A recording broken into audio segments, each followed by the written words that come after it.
What's up? What's up? What's up? Welcome to my show, man. It's my first actual live stream. I want to make sure I talk to everybody, man. I want to say hello to everybody. I see my brother B Sharp in the building. I see Mr. and Mrs. Walker in the building. Appreciate y'all for tapping in, man. B Sharp, what's good, man? Like to see you on the stream, man. Like to see you on the stream, man. Well, family, while I'm waiting on some of my partners to jump in and help me join the show, let me introduce yourself. I'm Coach Carl, and I'm sitting on the block, Sport Talk with Coach Carl. You see my hat, right? I'm a United States military veteran, 82nd Airborne Division. That's where I raised that, man, from the time I was 18 years old, right? Fresh out the block, baby. A little kid going into a whole new world. So as of right now, man, I just want to get something started up, right? So this is my thing, man. Today I wanted you to rap to y'all about some man that's fresh and near to my heart, man. It's Alabama football, right? And everything we got going on right now, man, Alabama football. It's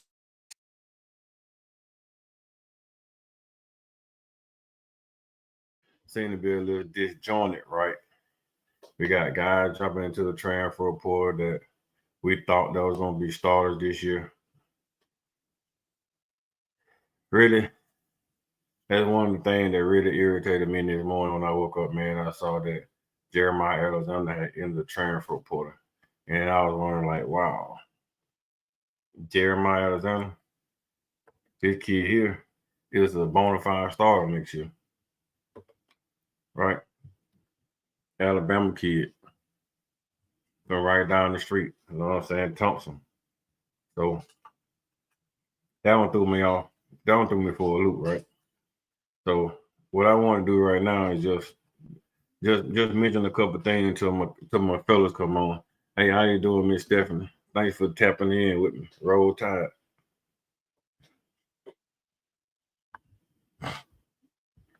Jeremiah Alexander one of the ones that hurt me the most, man, because I thought that Jeremiah Alexander was going to be our starting middle linebacker to play Jahad Campbell when Jahad Campbell hit the transfer portal. Not transfer portal, but he decided he was going to go into NFL, right?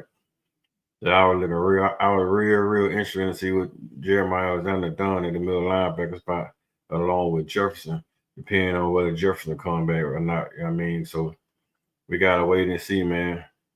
That's the real thing. My bigger thing I want to find out was about what we was gonna do with his coaching staff, man, on the offensive side of the ball. Because being that, I'm a new offensive side of the ball coach, we take a lot of heat for the team not scoring, right? And a lot of times it is us, man. We don't prepare our team well enough to even be coaching, right? Because a lot of time on the coaching staff, we do stuff different. We out here, we trying to put together game plans to score points, to make our kids look good for one, make ourselves look good, but to put the kids in the right position to be successful. And a lot of time, man, we fail at the game planning. Like we'll put one game plan together and that game plan don't work. So we have to scrap that game plan at halftime and move to another one. Or sometimes maybe just run up on a team that outmuscle you, that way better than you, and you just can't do anything to decide their skill set and what they bring to the table. So with this offensive staff, man, I don't think that we had the proper people in position to help us be successful this year, period. Anyway, I don't know, chat. I mean, y'all let me know what y'all think, man. How did y'all feel this year about this offensive success, man? This offensive game plan. Both B Sharp, I see you here. Let me know how y'all feel about this game plans, these offensive sets, the lack of preparation, the lack of having ability to adjust, right? The number one thing in offensive coaching, which I found out this year, is we have to be able to adjust. And a lot of times we can't adjust, man. Adjustment is the main thing in anything. Football, basketball, baseball, soccer. I mean, like, whatever you do, you have to be able to adjust. And right now we can't adjust. We can't do anything right with this team, man, right?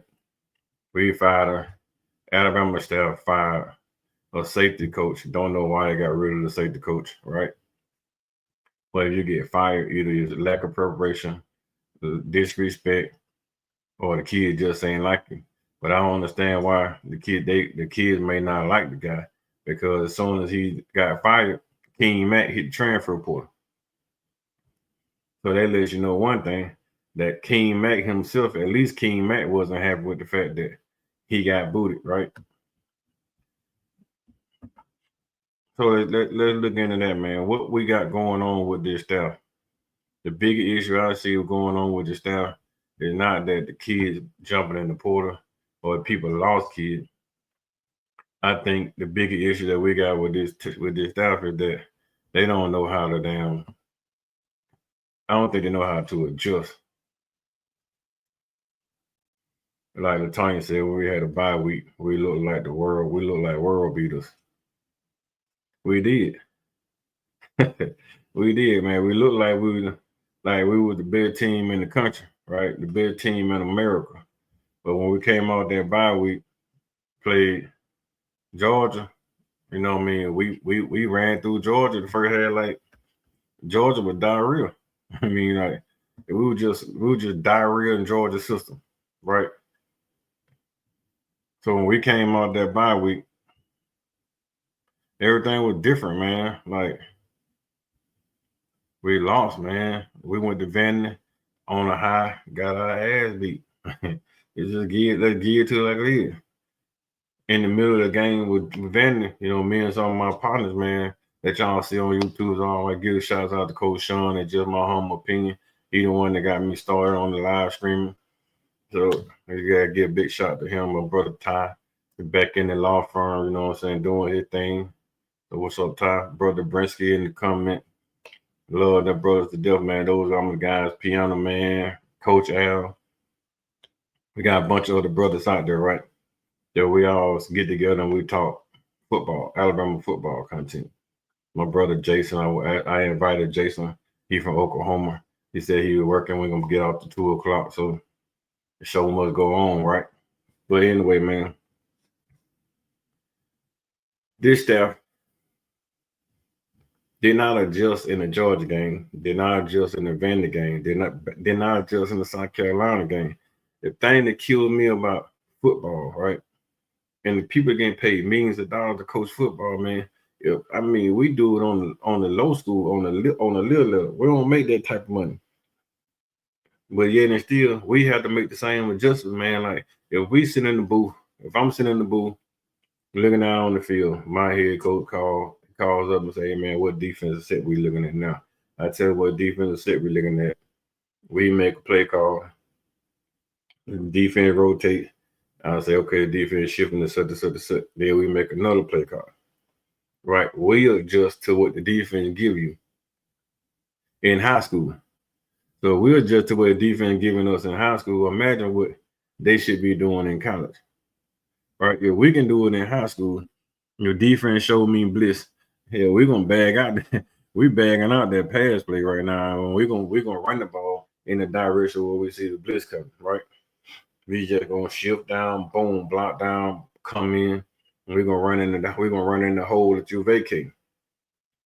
That's just simple math, man. Simple football. They do that in every level. But this defensive staff, man, it comes out, they spread the ball out. They never ran any kind of pre-snap motion. You know, they never did anything that give you some kind of identification of what the defense is running. Are you running pre-snap motion? If the linebacker follows, if the linebacker follows the running back, that lets you know the running back, the linebackers ain't man. If the slot corner or the deep corner, binary corner, field side corner, If they transfer along with the wide receiver or the slot receiver, that indicate that they in man. But if they just drop back into another zone, everybody slide down one step, shift to another zone, that tell you that the defense is running zone, right? Now you got to call a play for a zone. If they're running man to man, now you got to call a play for man. That's all. It's just in calculating, man. It's just all I thought about football. What killed me with Nick Sheridan, he never ever adjusted. I went back, I watched film after film after film after film. Show people comments. I watched Kangaroo Black, Lala show. I never seen anybody show any kind of film where this guy actually adjusted until what the defense was giving. He called a play, he run the play. It never changes, man. When he figure out the play not gonna work, he gonna call the play again. He gonna keep calling the same play until it works. That only happens in middle school and Pee Wee football league. You keep calling play, you keep calling play, you keep calling play, you keep calling play, and you just call till it works. That only happens, man, at the little league football. Once you get into high school football or some middle school football, you can't keep running the same stuff consistently over and over again, thinking that it's gonna work. What they call that? Insanity. I mean, keep doing the same thing over and over again, expecting different results. You know what I'm saying? That's just what it is. It's crazy to me. So I'm looking at the thing, man, differently, right? I see you, Tanya. If the quarterback can't read defense and change the protection of the line of scrimmage, it's going to be a long game. Sharon did nothing to help his quarterback. No, he did not, right? That's what I'm saying. Jalen Miro last year played better last year than he did this year. Okay? And let's put it like that. He played last year with Coach Saban, a defensive-minded coach. He played better on the Coach Saban last year in Bill O'Brien than he did this year. Not Bill O'Brien, Tommy Rees. Than he did this year. And Tommy Rees, we knew Tommy Rees was not calling plays that suited his skill set, right? But he still played better on the Tommy Rees than he did on the offensive-minded coach. Explain that to me, Tony. That's one I can't understand. If you're an offensive-minded coach, you have an offensive coordinator who's not putting your quarterback and your offensive line in the right position to be successful, why did Caleb DeBoer not take over the Rams to play call? Why Caleb DeBoer did not veto some of the call that Nick Sherman was calling? That's the biggest question, right? Somebody explain that to me. I mean, like I said, man, as an offensive guy now, I started on defensive side. I was a defensive coach for 7 years at my alma mater, which is Calhoun High School down there in Leader Hatch, Alabama. I'm from the school where J.D. Davidson come from, right? That's my home school. That's my hometown. That's a hometown kid. I know his parents. I know his brother and all that. The really good kid, loving to death. Wishing the best success at the next level, right? But anyway, enough with that. If you're offensive guru and you're offensive mastermind, you're getting paid millions of dollars, right? You got a $70 million buyout. And you put together this type of offensive production this year. This offense is worse than Tommy Rees' offensive production. That's all I'm saying. So if you're an offensive guru, why we didn't get an offensive guru? Why offensive guru didn't change the game plan? Why our offensive guru can't do anything other than just chill? Sit on the sideline frustrated. Sit on the sideline looking lost. Then he get mad when referee blow a call. That's the only time I seen him get frustrated. I never seen him get frustrated when the offensive line missed a block. I never seen him go talk to his offensive line coach and saying, "Hey man, you killing me right now. Let's find out ways that we can solve this issue." I never seen that. I never seen it when the defense was struggling, getting on K. Womack, right? But we did see GOAT Get that Lane Kiffin on the sideline when he realized Lane Kiffin throwing the ball too damn much and he wanted to utilize his talent as running backs. We've seen the GOAT get on Lane Kiffin, right? We've seen the GOAT after the game go in the press conference and they say, well, you know Lane Kiffin got into a heated discussion. He said, no, we ain't getting to a heated discussion. That's an ass chewing, right? Why our guru don't get his coaching staff no ass chewing, right? I think, me personally, it's just my opinion, and I'm quite like you, Latonya. If you're an offensive guru, you didn't need Ryan Groves to run your offense. Ryan Groves running your offense because you wanted to manage everything else. If you're an offensive guru, when Ryan Groves decided he was going to stay in Seattle, you should have been like, okay, cool. I'll call the plays. Nick Sherry, you the offensive coordinator. You tell me what you see up top. But on the ground, I'll call the plays. And then you just sit back and you learn this year from me. I'm going to do this. You do that. Right? If you see something I don't see, then you hit me back down. And then we'll run a check. If you're an offensive guru, I see Brian Kelly calling his own plays. I seen Gus Malzahn calling his own plays. Right? I see Steve Sarkisian. I see Lane Kiffin. You know they have offensive coordinators. They call their own plays. Steve Sarkisian sitting on the sideline. He looking. He squat all the way down. Got that paper in his face, and he looking. And then he say, "Okay, all right, I see what you got. I see that. Call a play." And usually when you see Steve Sarkisian squatting on the ground, he cooking up something in the lab, man, that somebody ain't even seen before, right? He pulling out a play that he just been working on for a minute, and he gonna try this play out because it's an opportune time to run it. I sat in those stands this year as the Alabama fan, as the Alabama season ticket holder. I was so frustrated in those stands, man. That hell, I was looking like, man, I'll be so goddamn happy when my homeboys say they ready to go. Like I usually go in the stand, take videos, man, having fun in the stand with some of the fans up there, some of the alumni that we sit with. This year, man, I ain't really want to go to games. Like after the first half of that Georgia game, I really didn't want to go to no more football games at the University of Alabama. I actually gave away 5 tickets this year. I said, man, I ain't going. Y'all can keep the ticket. Here you go. I transfer a ticket better. Y'all can sell the ticket, get a ticket away. I don't even care. I'm not showing up, right? I didn't show up for the South Carolina game at all. And I usually never miss SEC game, right? I didn't show up for South Carolina. I didn't show up for Mercer. Only game I went to outside of the first 2 games was this Iron Bowl, man. I didn't go to no more games that year but Iron Bowl. I sold a Georgia ticket, right? I sold a Georgia ticket so I can get my money back for the season. And I figure, okay, we beat Georgia, and I hit all the rest of the game, all the SEC game. Man, I said, hell that. I gave them tickets away. I don't know what the hell my partners did with those tickets. Didn't even care. I just didn't want to go to no more Alabama games. So I went to the Auburn game, sat in the stand. I was so frustrated, man. I was ready to go when I got there. The crowd wasn't even the same. It's like the expectation to lose was just sitting there, just all in the stands, man. It was just a bad experience this year, and that's something that I never experienced. 8 years of going to Alabama games, man.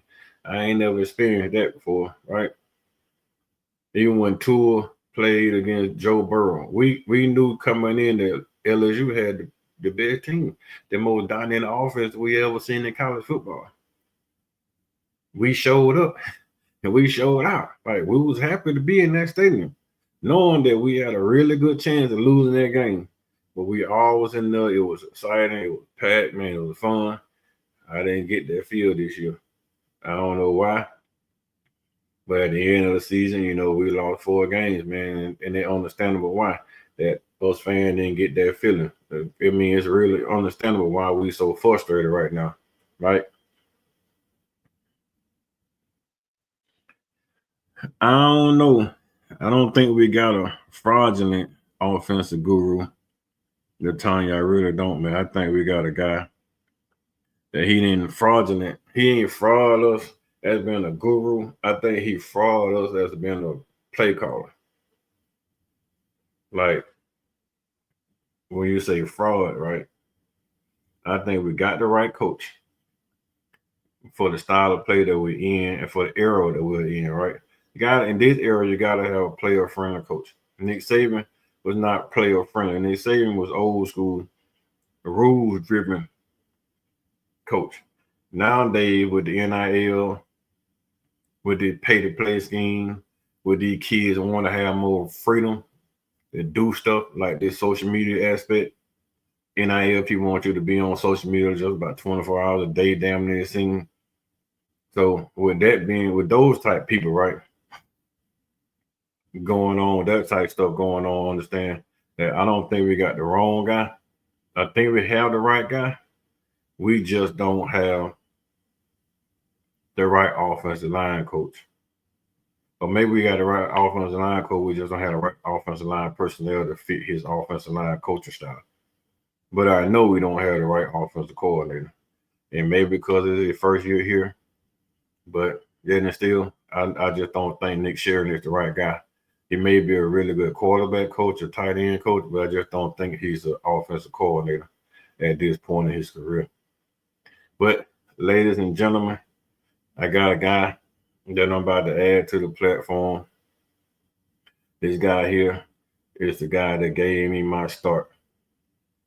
Is my close friend, my compadre, my broski. You know what I'm saying, Mister. Just my humble opinion himself. Let me bring him on, man. Coach Sean, welcome to the show, my brother. Coach Carl, what's up with your broski? You What's got it, my cracking with dude. Ain't nothing much, man. you? Yeah, man. I'm running a little late. Had a little eye appointment this morning on Saturday at Madison Eyes that ran over. Had to go over and get me some more specs on the way. How you feeling? How everybody doing, man? What you up to? Man, I'm up. I'm up here, man, trying to get my first one jumping off. That's all. Yeah, that's what's up, man. I was trying to stream to my platform where everybody can kind of some more people can see. But I don't think you got that. I don't think you got it hooked up like that yet. Let me Uh, see. Let me see. Let me see. You gotta tell me how to do that now. I think it's on in StreamYard. I believe you can hit when you setting the live up when you go into all that live stuff and got all them headings. I think it's in there. I had to with after the show. I walk through it with you because I can't remember it in my head until I get back on that screen. You know 10, what I'm folks. saying? How you doing though, brother? Hanging in here, man. How about yourself? Oh man, hanging in there, bro. Dreading Monday. After being off all this time. You know, dread since the 19th of December. Dreading going back. You know how it is. What you got cracking? What topics you got cracking? Hey, you like me, man. We gotta go back in tomorrow myself, so I'm dreading it. I'm dreading Yeah, it, man. yeah, bro. Much love to But I, Latoya. man, it's trying to find out who just sitting here, man. Basically, just sitting here in chat, man. I want to find out. I was asking the people how they felt about what we had going on as offensive staff, man. And then Yeah, Latanya, I mean, do we think we got a fraudulent coach? yeah. I tell you this, it. I'm gonna retweet your live and put it on Twitter too, so people know too, Coach. Um, it'll make you feel that way, man. It'll make you feel that way, and I hate to be down on him so soon. Um, but it will make you feel that way. I try not to allow myself to think we have the wrong coach yet, but it will make you think that way. I do understand, you know, people's thinking of that. I really do. The red flag I have is just the progression. Ain't nobody when you look at us in game one, When you look at us right now, it's really not been that much progression. Our offensive line has played, what's the last game that they really played well? What's the last game? They didn't play well in the Auburn game. They didn't play well in what we play. Who did we play before Auburn? LSU, Tennessee, somebody. It. What's the last game that they really played well? They played so bad where I don't know if it's the offense. I know it's the offensive coordinator. Don't get me wrong about that. But what job has Coach Cap really done? Has he done well? The only plus of this team is statistically. Statistically, I looked this up today. This has been the best defense we've had since 2017. Statistically. Other than that, nah, it's been bad. It's been bad, man. And the part to get me, like we were saying the other night with Brinsky, I can't stand when people be like, Brinsky, my broski. I can't stand when people be like, well, Coach Saban lost 7 games in his first season. What y'all, brother? Coach Saban took over a team that had 58 scholarship players. I think it was 58. You know what I mean? My count was off, right? John Parker Wilson was your quarterback. The team Coach Saban took over was not even close. Not even. You had a walk-on starting at safety who ended up being pretty good, Rashad Johnson. I mean, you can't even compare the two, man. You can't even compare the two, right? The only other coach that took over a program as talented as Alabama that I can think of is Ryan Day. He took over Ohio State when they had a ton of talent, and they hadn't looked back. I don't know if they've ever lost 4 games. I think they lost 2 or 3, but I don't know if they ever lost 4. It's his first season, man. I'm not gonna be completely all out on him, but because I understand every coach got to have their pieces. Everybody got to have their pieces, right? So I'm gonna give him next season, and just see how I go, man. But this season definitely leaves a bad taste in your mouth. Definitely. I feel you, man. I'm the same way, right? I said that I don't think we have. I think we got a fraudulent, not a fraudulent coach, but I think we got a fraudulent offensive guru. Yeah. I mean, like he knows most offensive coaching, man. They understand schemes, right? No schematics. Most offensive coordinators know how to draw plays. Most coaches can recruit, man. Put anything in perspective. Like they can bring in players, they can train players, they can give them all the dynamics of what you want to run the offense. But most people can't call the actual offense. Yes. Like you can build an offense and you can put this stuff together, but you can't make it work, right? Like Elon Musk, he can build a team to create all these cars, but he don't know how to get in there and actually put all this stuff together and make the car work. He can't make it go down the road, but he can show not tell you how to drive it, right? He go out there and test drive them, but he can't put them together. He don't know all the nuances of how the cars go together, but he know how to now put the team around him to do it to help make him successful. And I'm thinking that Kalen DeBoer, when he was calling plays, he got out of touch with reality, right? We got the head coach job. He started drawing up plays. He started doing this and that, started putting together staff, putting people together. He got with Ryan Grove, taught Ryan Grove the system. Excuse me. Ryan Grove masterminded the system. Gave him a system. He mastered the system. And then Caleb DeBoer had to do anything else but sit back now and just micromanage everything else around him. And got, like I said, got out of touch with reality of sitting back calling plays. So when Ryan Grove departed, all he had to do then was bring in another guy and bring another guy in and have that guy step in and try to do the things that Ryan Grove done. I would have been like Nick Saban, man. Nick Saban had an offense coordinator and he had an offense analyst. He had defense coordinator and defense analyst. So when it came down to when he had Lane Kiffin, offense coordinator, he had Sark as his offense analyst behind Lane Kiffin. So when he fired Lane Kiffin before the damn national championship game, Sark was calling plays. Yeah. I don't He think had people lined up. Yeah, facts. Yeah. Facts. I don't think Kalen DeBoer had somebody lined up behind Grubbs to take over if Grubb the party if Grubb got a head coaching job. He didn't have nobody in training like most coaches do. Like you want to promote from within, you gotta have a guy in training. You gotta have a backup. So you can't promote from within if you don't have a guy that you're already training to replace Kirby Smart. When Kirby Smart went to Georgia, hell, we had Jeremy Pruitt on the staff. He walked right on in there and took over. Right when Jeremy Pruitt left, we still had the guy at Ole Miss, not to be mentioned, on staff. That Nick Saban that Jeremy Pruitt was training to bring on in there. So we had guys that were training. This guy turns out to be a whole lot better than we expected. You know what I mean? He left, he gave up a lot of yardage with us. He went to Ole Miss, did the first thing his first year at Ole Miss. Year two, he got down there number one defense in the SEC this year with Ole Miss. Fact. That's a whole fact. And that's so crazy, bro. Yeah, that's crazy. I know, right? But see, bro, that's what I said last year. Yes, Pete Golding, bro, I'm gonna be honest now. Pete Golding took a lot of the whipping.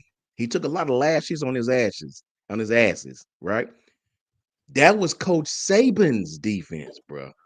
Pete was running it now. Make no mistake about it. But that was if you see what they do in the Ole Miss, that's not what we was doing at Alabama. That Pete right? Golding defense. That's Pete Golding, right? He was running Coach Saban, that gap scheme. That was Coach Saban defense, bro. Call it what you want. Nobody wanted to get on the goat. You know what I'm saying? But that's just what it was. When you come to Bama, you're gonna do stuff Nick Saban way. Nick Saban way, yeah. Yeah. So he was sort of limited in certain aspects. And man, at the end of the day, Carl, you already know, Coach. If we gonna break it down, what's up, Brian? BT in the house. You already know. Latoya in the house. You know what I'm saying? Much love to everybody. My little homie Keyway in the house. You know what I'm saying? Man, JB. Listen, Brinsky, if you still here, everybody listen. Coach, you know and I know. If we gonna break it down to the simplest form, it's a big difference when you talk about schematics in a defensive tackle and a nose tackle. You understand what I'm saying? The average person, like, what you talking about? It's still D-line. Some nose tackles can't play the 5 technique. They just good for 2 gapping. That's it. Let me stay right here. Let me clog. Y'all make the tackles on the back end. The linebackers. But I will handle my gaps. That's all they're gonna do. A la Terrence Cody. We don't need you to do nothing but stand there and be big. Make sure that nobody run through your gaps, but just clog these up and let us do the work. The linebackers do the work. You know what I mean? Some people don't understand the D tackle can bend, he can rush, he can stop the run, he can play that outside leverage, and all nose tackles can't do that. DJ Dale couldn't do that. They tried to move him to the 3 and to the 5. It didn't work. It didn't work. Quinn Williams could. Now Quinn could play anywhere up front, in the gap, on either shoulder. He could play any of that stuff. So when you look at Coach DeBoer and that real 4-2-5, you need defensive linemen that can bend. You need defensive linemen that can, because you're not in a gap scheme anymore as far as 2 gapping. So I applaud Kane Womack, man, because when you look statistically, Coach, this is the best defense we've had statistically since 2017. 2017. This is a fact. This is the best statistical defense in each category that we've had since 17. They improved. Offensively, this is one of the worst offenses we've had in at least 6 years. This is one of the worst. Since start 2020. Yeah, one of the worst, brother. So, I mean, give him time. My pet peeve. I am not a fan of Nick Sheridan, of the way he called. Now, you go on Twitter, everybody arguing. Some people, share. I'll even say this. I ain't gonna call no names when I say this, but it's this one cat out there. If you said something about Jalen Milroe, he cuss you. He get on you, right? Now he talking about Jalen Milroe. If you think it's Jalen Milroe, you crazy. No. He said if you think it's Nick Sheridan, you're crazy. Now he put it on Jalen Milroe. You know what I'm saying? So some people just follow the narrative. Some people just follow the narrative, right? But if you know football, and you ain't even got to be a football genius, bro. We all understand Jalen Milroe missed plays. We get that. We get it, right? We understand. We're not, but if you think going 5 wide, right, in the rain, you understand what I'm saying? When they play, if you think that's logical, then shout out to you, brother. Shout out to you, right? You got Jam Miller back there. You got Richard Young back there. They clearly don't think you're going to run the ball at all, right? And you're in an empty set when the rain is just raining so hard, Carl, that the screen looked foggy. It was raining just that hard in Raymond James Stadium. It was coming down out there, brother. You can barely even see, and you out there got this man trying to take a shotgun snap, right? And trying to throw the ball in that. Come on, fam. Line up and run the ball. Numbers don't matter in that kind of rain because tackles gonna be missed. People gonna be slipping and sliding, and blocks are easier, right? Yeah, man. You got one dude that this cat. If you said something about Milroe, oh my God, he was on you. He was on you, right? Now he blaming Milroe. These dudes is crazy. These dudes is internet as hell. You know what I mean? One thing you ain't got to worry about me and my crew. You don't get no internet, no theatrics, no extras, because we're not on here for that. We on here strictly to talk football. That's it, man. So you're gonna get the realness. So I don't like Nick Sheridan's play call. You can definitely tell, Carl, he was a younger OC. He's definitely not been an OC for a long time anywhere he went because but I tweeted this out too, man. This just me though. I might be wrong in this and I might be biased. So don't take this take as something concrete because I'm probably wrong about this, but it's just how I feel. What's up, Anitra? This is just how I feel, Carl. I think it's wrong. I admit, I think when I think logically, I don't think I'm right about this, but this is how I feel. I think my biasness, I sort of do blame Kalen DeBoer. I do because you let your loyalty, like everybody know you and Sheridan homeboys. You got it. But when you seen this guy drowning, when you seen the waters coming up over his face, that's when you're supposed to take the reins. Be like, man, I got this. I got this. But you just continue to let him call quarterback counter read all game. When you know that's the only positive play we got. When you know everybody we play gonna be practicing for that. When you know Oklahoma, all they did was watch film. Brent Venerable said it. All we did was watch film on Jalen Milroe, quarterback counter read. They're prepared for this, Carl. So you got to have another trump card in your back pocket, and you didn't. And you saw this the whole game, and you didn't do nothing. You didn't do nothing. You didn't go, I'll take over the play card. I got it. You didn't do nothing because you didn't want to make nobody mad. You want to ruffle no feathers, whatever. You the head coach, man. It's going to eventually come back to you. All failures are yours. All failures are yours. They're not going to say Nick Sheridan failed. They will, but they're going to say you failed. It's your team. When you seen this guy making play calls that you know weren't logical, coach, that's when you should have stepped in and be like, look, I got this, man. And you didn't do it in the Tennessee game. You didn't do it in the Vanderbilt game. You definitely didn't do it in the Oklahoma game, and you didn't do it in the Michigan game.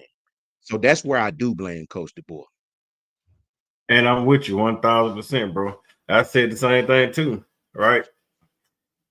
If you're an offensive guru and you sit here and let your offensive coordinator drown, ain't too much a guru in there you really can be, right? Unless you just a offensive genius behind drawing up plays. Like architects put stuff on paper, but you still got to give it to a contractor to put what you put on paper, and they ask to go out here and design it, right? They have to do the building. I can design the building. You have to build it because architect can't go out there and build it themselves. They just draw it on paper and then they get to somebody and somebody got to go build it. I'm thinking myself that Kalen DeBoer is an architect of offense, an architect of a team, but he had to have a team around him that has to build it and run it. It's just like you're having the president of the company and the CEO. The man who owns the company usually don't run it. They run it in the beginning, but once they get big enough to have a CEO, the CEO takes over and start running the business. while the owners sit back and relax. Now you can sit back and cross your legs and just wait on your money to come in. As long as ain't nothing going bad though, you never hear anything from the owners, right? So I'm thinking that Kalen DeBoer is just the head of the program. Cortland Morgan is the CEO, and everybody else underneath him. They just in the job to do what they do. That's the only thing I can see about that, right? It's different when it comes down to people like I said, man. He had Chip Kelly at Alabama running the show. Chip Kelly is not gonna turn anything loose.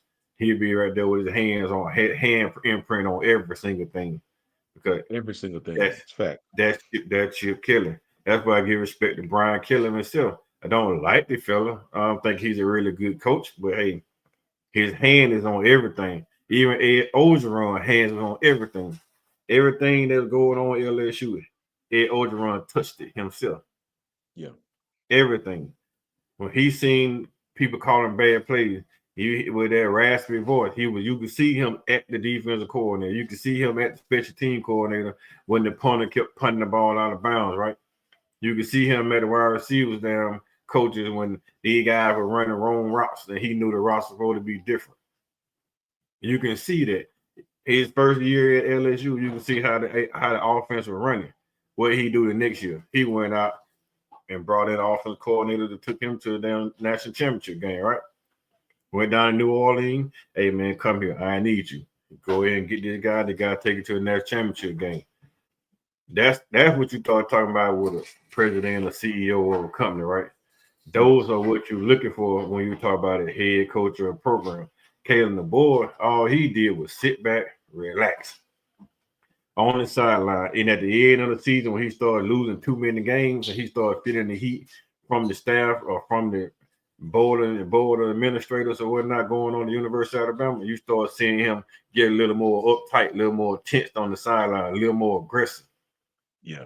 Right. But I really don't understand, man. Like, I don't think we got the wrong coach. I think we just got a coach that right now he's a little too soft. He's a little too friendly. He don't want to hurt his friends' feelings. So he like instead of him demo public saying, "Hey man, Nick Saban won't come back as offensive coordinator. We got to move over, do something different." You fire a safety coach and you make it public, right? You fire the safety coach, and soon you fire this guy. King Matt jumps in transfer portal. Fact. So it lets you know that that kid there was only at Alabama because of that coach. Facts. Because he came to Alabama for any other reason. When you get rid of that coach, he don't jump in transfer portal. Right? You got Jeremiah Alexander that I was expecting to be the guy coming into the spring and star middle linebacker next year because he was second string middle linebacker behind Jahad Campbell in the transfer portal, bro. Yep. What do you think about that one, Coach Sean? What do you think about Jeremiah Alexander in the transfer portal? Man, you know what? I'll be honest with you. I never did. Just my humble opinion, and this don't make it right. Please understand. It's just the way I feel. I never understood why they put him at middle linebacker. I watched this kid in high school. He was a DN. I know he ain't big like a DN, right? And I know he's a smaller guy, as far as regular DN, shorter guy. He's only like 6'3", maybe 260, 250, 240, something like that, 230. I don't know what he is, but I know his stature is not quite like Noah's and Yanze's and all those. I never did like him at middle linebacker. I didn't think he moved well enough. I watched him at A-Day, and it's just like I didn't think he moved well enough, man, to play middle linebacker, to be effective as a middle linebacker. He was a good player, don't get me wrong, and he sort of grew into that role. He sort of grew into it, right? I was hoping they would keep him on the edge on and let him rush, you know. Jahad Campbell started off as an edge rusher. Now Jahad took to the middle linebacker, and that's probably his yeah, me too, right? Me too, BT. Me too, man. Jahad grew into the middle, and I think that's his natural position. I think you kind of wasting him on the edge. Jahad is a natural middle linebacker. I didn't like when Coach Saban put him in the middle. He took him off the edge, took his hand out the dirt, and put him in middle linebacker. and it took a few years for him to attach to it. So for him to leave, man, I think that just shows you what he feels about what's the kid name from Colorado, Nikhil something. The kid from Colorado that's been an all Oh, conference player. the transfer kid. Yeah, that kid been an all conference player twice. He's Yeah, that kid can 6'3", play. 240, and he a thumper, and he can play. He can run. He can. So I think the writing was on the wall with that. Um, it's just hard to tell, man. It's hard to tell because it's so much turnover, man. It's so Hill. much turnover. Everybody leaving, everybody coming. What's up, Bal? Roll Tide to my brother Yeah. Bal. It's just hard to tell, bro. It's really hard to tell. The only thing I can judge, coach, I'm an offensive guy. I judge production from, I don't even judge whether you had a good game or not, right? I judge improvement. You know, when I look at the tackles, I'm looking at Caden's hands. I'm looking at his footwork. I'm looking at his pass step. Is his kick slide good? I'm looking at, is he setting up late? Is he setting up too wide? Is he leaning? Is he reaching and lunging? That's what I'm looking at every game. And I have seen no improvement with Elijah Pritchard. The first game of the season, he was lunging. Usually that's what linemen do when they about to get beat. They lunge, they get late, or they get tired. They get lazy, they lunge, they don't stick to their technique. They start lunging, trying to latch on. The holding calls coming in. You can't do that in the SEC, man. There's too many good outside linebackers and edge rushers in this league that'll go right by you, as we see from the first game to the 13th game. Elijah is quick enough to be a tackle. He's the prototypic tackle. He's just very, very unfundamental. Unfundamental. So I look at that. I look at that. I look at how the line block, and I look at that pinning and pulling that we're doing now. Are we getting any better with that? With linemen pulling, coming across the formation? Are we getting any faster with it? Are we getting in sync with it? I look at the quarterback counter read. Is Jalen following the blocks now, or is he trying to pop everything to the outside? I look at that from game to game to game, and it ain't been no improvement. The play calling, no improvement, bro. And that's got to fall on somebody. That's got to fall on somebody, man. And And so, what I as and far as what I yeah, said earlier, Coach Sean, it did right. And you the mm-hmm, offensive guy. I just got the offense side of the ball, right? You played that running back position, right? facts. They ain't run no pre-play motion, man. They did Pre-snap, no yeah, motion. yeah, Nothing on the pre-snap. They ain't do no adjustments. They ain't they didn't do nothing like, man. When they lined up to run a play, they ran the play. Like when yeah. you watch That was it. Tennessee, right? Yeah, Tennessee call a play in. Boom. Nico line up. Nico go through the snap. He go snap. Then the whole offensive line turn and they look at the offensive coordinator and make sure the play was still on or they changed the play. Right? We never adjusted. As soon as Nick Sherry's in there playing, that play gonna get ran, whether they were facing 10 man front or not, right? Okay, you got a run play called on. You got Jalen on a read, also.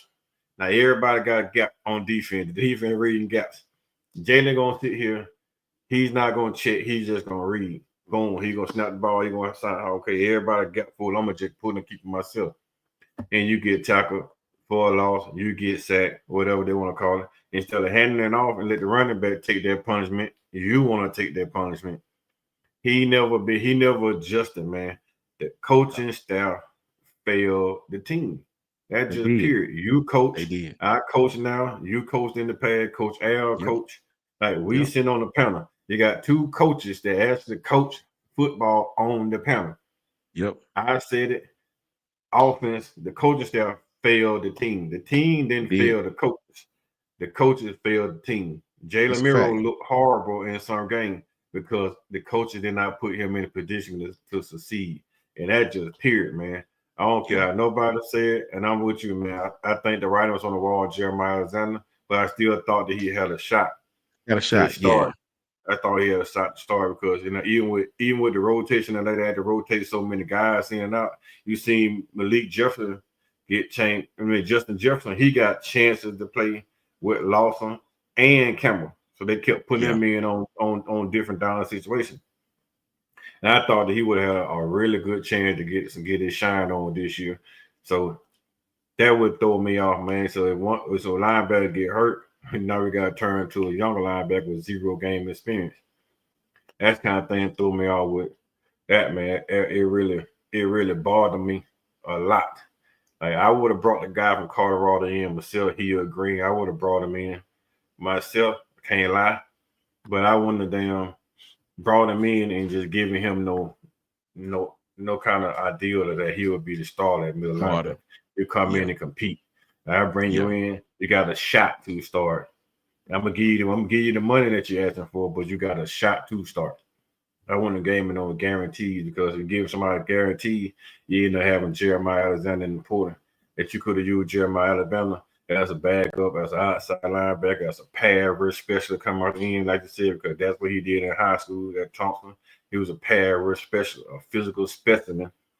It was like we did with Will Anderson. I mean, Will Anderson was a defensive end. They put him at outside linebacker with Coach Saban D and turned him into a dog, right? Yeah. So I think that what we missing with that, man. We have the kids on our roster, right? And we balling. Our kids are balling. Our kids coming, and our kids doing damn good. But yet and still, once we get them in here, we ain't developing no kid to the right spot, man, and we ain't getting our kid the definition or the chances that they need to succeed. And with this staff, man, I think this staff too much on the West Coast vibe. They still on the West Coast vibe. And we're gonna have to trigger that shit back, man. We're gonna have to get back to the South. Start playing around in the South and the Midwest because that's where all our bread grown down here in the South and the Midwest. Most of the people recruiting the SEC, recruiting out the South and the Midwest. Nick Saban went on the East Coast and got players. He went out to Cali and got a few players, but we ain't live on the West Coast. And I think See, the man, biggest knock on this one is we living on the West Coast. I tell you this, man. I was an Amari Jefferson fan. Um, I was an Amari Jefferson fan, man. Mr. Cole told me, he a Tide Prider. He's one of my bosses. Graduate of Alabama, go to all practice. I mean, this dude is Bama through and through, pay money to the collective, the whole nine. And he played ball, he know his ball. He's not just your typical fan, you know what I'm saying? And he showed me some practice footage, man, of Amari Jefferson, that kid Amari Jefferson on the scout team. This is before he hurt his foot. That kid was aggressive, man. He looked like Kendrick. I didn't know that kid was that big. He looked like Kendrick Law. That kid had some good size on him, man. I don't know his exact weight, but that kid was aggressive, man. He wasn't afraid, big old hands. He wasn't afraid to go over the middle. Um, you know, I didn't like losing him. I wish we could have kept him. I understand Jalen and Bakwe went on the other side of the ball. That may have caused some calls to pause if you're Amari Jefferson, but I didn't like losing that kid, man. I wish we could have kept him. We have great receivers coming in. I understand that, young guys, but I hate making our enemies stronger by our subtraction. I guess is the best way to put it.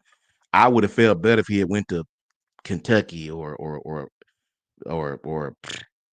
something like that. I would even feel better if he went to South Carolina. But I know he's from Tennessee. I hate that we make you make Tennessee strong. I hate that, man. By our subtraction. I get it. We got other receivers. I get it. I just don't like making enemies stronger by our subtraction. That kid, it's just a different day and time, man. And I don't even know how I would manage a roster with this day and time. I don't even know. I see how it is. I was just up at JC last, when they went back for workouts. I get how this is going on, the high school kids, but I can't even imagine how do you manage a roster now in college, having to recruit the kids that you have on panel on your staff. Like you just can't focus on your recruiting classes anymore. You gotta stroke your backs of no Diddy. You know what I'm saying? You got to stroke your backs to your players that you already got. It's I don't understand it, man. It's very, very um tough. You know what I'm saying? I guess on coaches nowadays to be able to have to recruit your own players back to your roster every year or throughout the season or however they do it, right? And it's tough, man. It's tough. These kids are gonna move around. It's a different day and age in college football.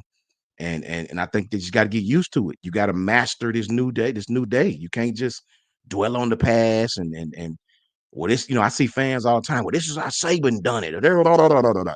Man, that stuff done. That's over and gone, player. Over and done. Right? I mean, that might as well be 1980, right? And it was just 2 or 3 years ago. It's a different day and age, man. It's a digital age. It's an age of bells and whistles. It's an age of monetary gain with families. Everybody get on the recruits, but family. I know personally, it's families involved. My cousin getting recruited right now. It's families involved, bro. So I just hope the staff. I feel good about them. What's up, Janet? I feel good about them. Um, you know, being better. It's his first year, man. Right? You know, at the end of the day, man, you by nothing but sheer loyalty. Get a man another year. Get a man another year. Let him bring his people in. Let him continue to put his fingerprint on the program. He's still, if we being honest, if we being completely honest, the man is still really still in Coach Saban's shadow. People won't let him get out of it. They won't let He's him on get it out of it, hard. man. And I get it, man. Dude been here 17, 18 years. I get it. I understand. But at some point in time, you have to be honest. You got to move on, bro. We don't want to, right? Myself included. But we can't take them glory years with us, right? Them, them, them, I them, know, them, right? them shits is over with, bro. So you got to move on to the new and try to master the new and help this coach and help these people master the new. Um, and that's just what it is, man. Either we gonna do that or we gonna continue to get our asses whipped, right? In all facets of it, recruiting, on the field, whatever you want to call it. So we gotta embrace this new age, right? We gotta embrace it to me, man. And you gotta try to at least, you know, keep up with the Joneses in the new era. In the new era. Question is, Coach Sean, how we keep up with the Joneses, man, when we don't have the funds Ohio State have, right? We don't have the NIL funds Ohio State have. We don't have the NIL funds that Michigan had. We don't have a field night like Oregon has. We don't have the all money like the Texas have. So in order to keep up with the Joneses, our alumni, right, gonna have to get together. Our former players gonna have to get together and then contribute to J Alabama, man, and put some of the money back into the program that they benefit off, you know what I'm saying, out of the Coach Saban era, getting into the NFL, making a lot of money. I mean, Derrick Henry just got that nice contract a couple years ago back in Tennessee. Mara Cooper been making a lot. Jalen just got that massive contract, right? Tua got that big massive contract. You got a lot of guys in the NFL from Nick Saban era making a lot of money right now, right? That can easily come back and say, hey, man, I'm making 20, $30 million a year now, like Tua, right? I'm making almost $30 million a year right now. Let me go ahead and drop y'all $2 million a year to the program just to give back, because if it weren't for y'all, I wouldn't be on where I'm at. Jalen, let me go ahead and drop $1 million back. I give you $1 million, I give Oklahoma $1 million, right? Let me put that on your spirit. You got Derrick Henry. I ain't making the money those guys making, but let me go ahead and drop you a couple $100,000 a year, right? Huh? You got boys out there that are making a lot of money. Why we can't get those guys to pour back into the university so these guys can have the money to offer these big time players that we losing? We don't have to worry about the guys that we can't get in the free agency or guys we can't get out of high school, but the guys that we have on our own roster, man, that's contributing, that the Michigan coming in here and dropping 1.5 or whatnot, to get these guys to transfer out our program to them. Why we just gonna get these guys to pour back into it like CJ Stroud dropping $2 million a year, right? To Oklahoma, to Ohio. We can't get those guys to do the same thing that some of their legends doing, to keep their money inside their own programs, to keep guys coming in and out. Because the money that their guys in pouring back into the program, Ohio State had $20 million roster, right? Maybe if we had now 2 point some million, we could have got Quishon Judkins. No, we don't think we needed him. But hey, maybe we had that $1.2 million. We could have got Jeremiah Smith. to go All right, along with a ride with you. let me give you another side of it. And I only say this because I never actually thought about this until I talked to Kenyon. Shout out to my brother Kenyon Hambrick, you know what I'm saying? And his son Keenan doing their thing. Kenyon with the Ravens for Coach several Al. years. Let me talk. Oh, what's up, Coach Al? What's up, brother? My brother Coach Al. All right, brother Coach Al. Let me give you the other side of it now. And Kenyon pointed this out to me, and he actually got a point, right? And I don't think this is selfish, man. I don't think this is selfish. Let's just take let's take Tua. Let's take Tua. No. Let's take Jalen. Jalen Hurts is Jalen. better. Let's take Okay. Jalen. What if Jalen say, I don't owe you a damn thing? What if Jalen say, when I was at Bama, well, nobody giving me no money, right? What do I look like busting my ass at the NFL level to make sure my career is going where it's supposed to go? Why do I got to give money out of my pocket to some kids that don't even speak to me for real unless I go talk to them, all to make them come to Bama for a year and still possibly make transfer? I don't owe them nothing. I don't owe the school nothing. You know, what if they say that? I mean, is that selfish? I don't think. I mean, Nah. think about it like this. These kids have proved that most of them nowadays ain't loyal like that. And it's not their fault, right? It's just the system they've been dealt with. What if Jalen say, I don't owe you anything. I don't owe to give the university no money. I rather contribute 850,000 to the academic department, to further the school's education or to further something to help the school. What the hell would I want to give money out of? Because in essence, you're just giving money out your pocket, handing it over to a high school kid, or because even on rosters right now, you have kids who are incoming. Some of them are making more than kids who already been on the roster playing, right? It's a marketing Yeah. thing now, right? The marketing part almost overweigh how you play on the field, which is not how NIL was supposed to be. NIL was supposed to be like Bryce and Will done. You get on the field, you ball out, we use your face, we pay you for it, right? Production, pay, production. Well, you got kids now making money, they ain't done a damn thing. Nothing. At Bryce all. Underwood just signed. You mean to tell me you got a quarterback on Michigan's roster that's making what Bryce Underwood making? Hell no. That's a lie, right? So I so don't what think if a player on the roster making that kind of money. I'm right? So what if a former Michigan player, Chad Henne, he been in the league forever, a backup forever, might not even be in the league now. I don't know. What if Chad Henne said, I ain't giving you a dime? Didn't nobody give me a dime? I busted my ass out of love for the school. Why would I take money out of my pocket and give it to some high school kid when the kid's on the roster not even making that? Right? CJ Stroud, now he gave whatever the dollar amount was to Ohio State out the goodness of his heart. Out of goodness of Justin heart. Yeah. Fields like the hell with that. I'm not doing that. You know what I'm saying? Justin was Yeah. like, But just So you gotta look at just not making that money that CJ true, Stroud got. true. They both first round picks, but Justin's probably had his contract restructured because he been Yeah. team hopping. But at the same time, do the former now Julio Jones gave money, they built 2-3 buildings with the money he been given. Yeah. Right. He They been got getting his name on something down there, I was told. So really, do we need to do the former players really owe that too? Because you're not giving to the university. In essence, you're just giving to these younger players, right? Is that selfish of them to say, I'm not giving them no money? Is that selfish, right? Can we call them selfish for not doing that? For not giving their hard-earned money to somebody just to get them to come to Alabama, right? I know I what mean, I that's would do. a question I, like I know, BT just said, right? yeah. I mean, because if you ask me that, I can't use Alabama because I didn't go to Alabama, so I don't understand, right? I'm a little biased because I didn't go there, so it's easy for me to say no. When you talk about my own university, if I had millions, would I give back? I'm compelled to say I probably would because I love my university, and if I'm not gonna miss it, what's up, CMB? How you doing, Carla? Good to see Happy New you. Year, Carl. Happy New Year.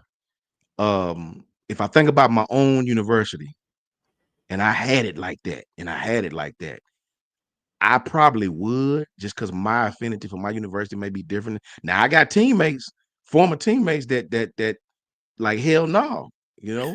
Shout out to my boy Demond Wiggins. Shout out to Otis Reagan. You know what I'm saying? Shout out to Michael Pigney. You know what I'm saying? All my boys. Shout out to the name of Logan Nemo. Shout out to Kelvin Wendell. You know what I'm saying? Shout out to my room dog. They like, man, I ain't giving them kids no damn money. No, anybody gave me no money. I had to get it out the mud. What the hell I look like giving them money to come to the university? And these same kids may or may not even speak to you when they see you. So Probably don't even know who you are. yeah, I mean, I don't know, coach. I don't know. You know, Hey man, I feel you. I'm with, you know what I'm saying. I didn't think about it from that aspect, but I mean that's I a didn't hell of either. a Kenyon soliloquy ran right that there. by me. Like Facts. that's a hell of a thought process right there, man. Like, wow. Yeah.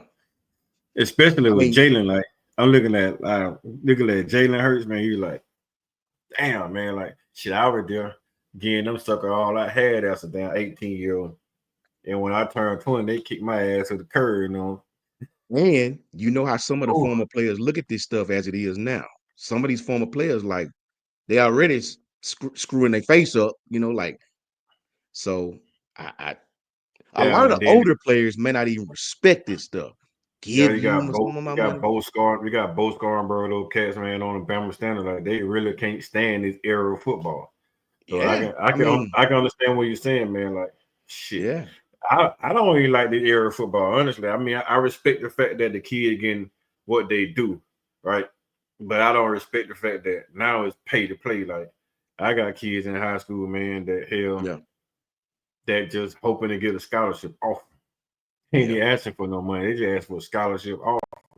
But you got other kids out here, man, that goes to these camps and then they get these ratings that they really don't deserve, but they only get these ratings because they're showing up at camps. And you got kids that 1 and 2 stars and never went to camp that better than those guys, right?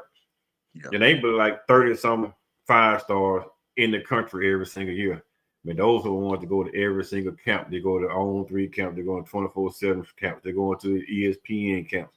Like all the camps they're rating you, they showing up at all these camps and paying all this money and buying their star ratings.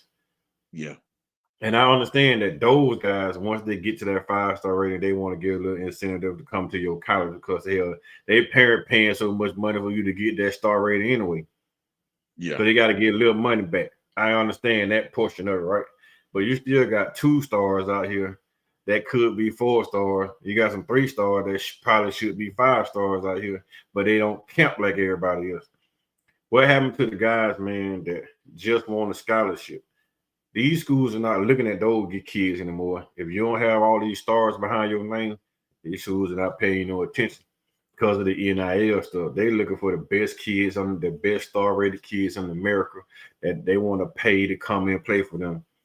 And if you don't have enough money, you're not gonna get that kid, man. Like it's all about the dollar. I was the dollar. hoping, which we can do another day, man, another segment. But I was hoping at the NCAA come up with some type of game plan, some type of damn system.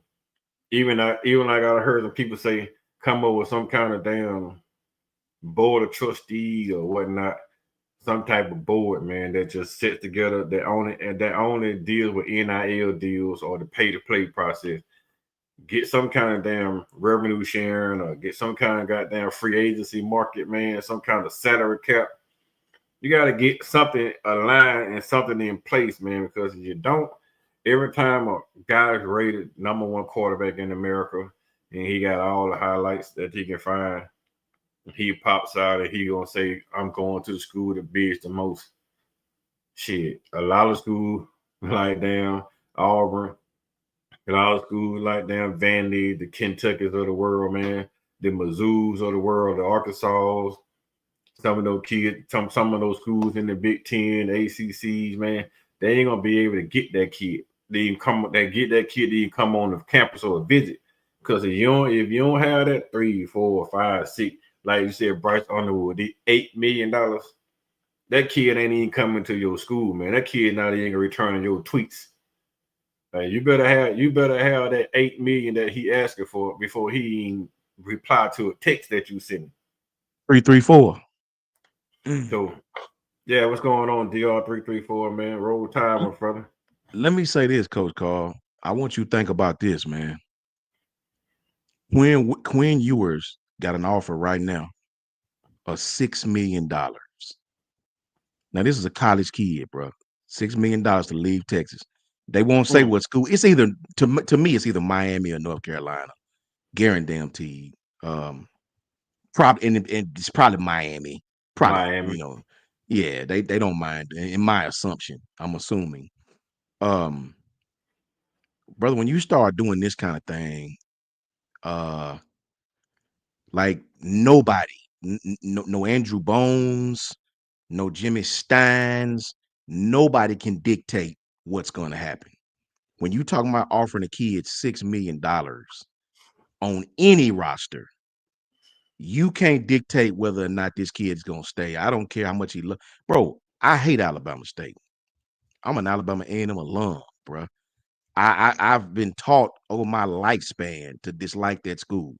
We have a class at A&M. Anybody went to school tell you it's called survival skills. You take it as a freshman where they teach you why you supposed to hate this school, bro. You give me $6 million, bro. I'm putting the black and gold on tomorrow. Never putting the crimson on again. I mean, put the maroon on again. That's just what it is. And I have the utmost loyalty. I'm fanned out over my school. I'm fanned out over my school, right? $6 million though, brother. That could change my daughter's life forever. How do I tell somebody no when you're about to give me 6 millies, man? No taxes. You just check for 6 million. Come on, play football for me. Bet. And I think that's dangerous, bro, because at that point, yeah, Alabama's one of the halves, true, but we're not the halves. You know what I'm saying? It's only about 4 or 5 halves. Notre Dame, Texas A&M. It's only a few half. Ohio State is not a half, believe it or not. They're not.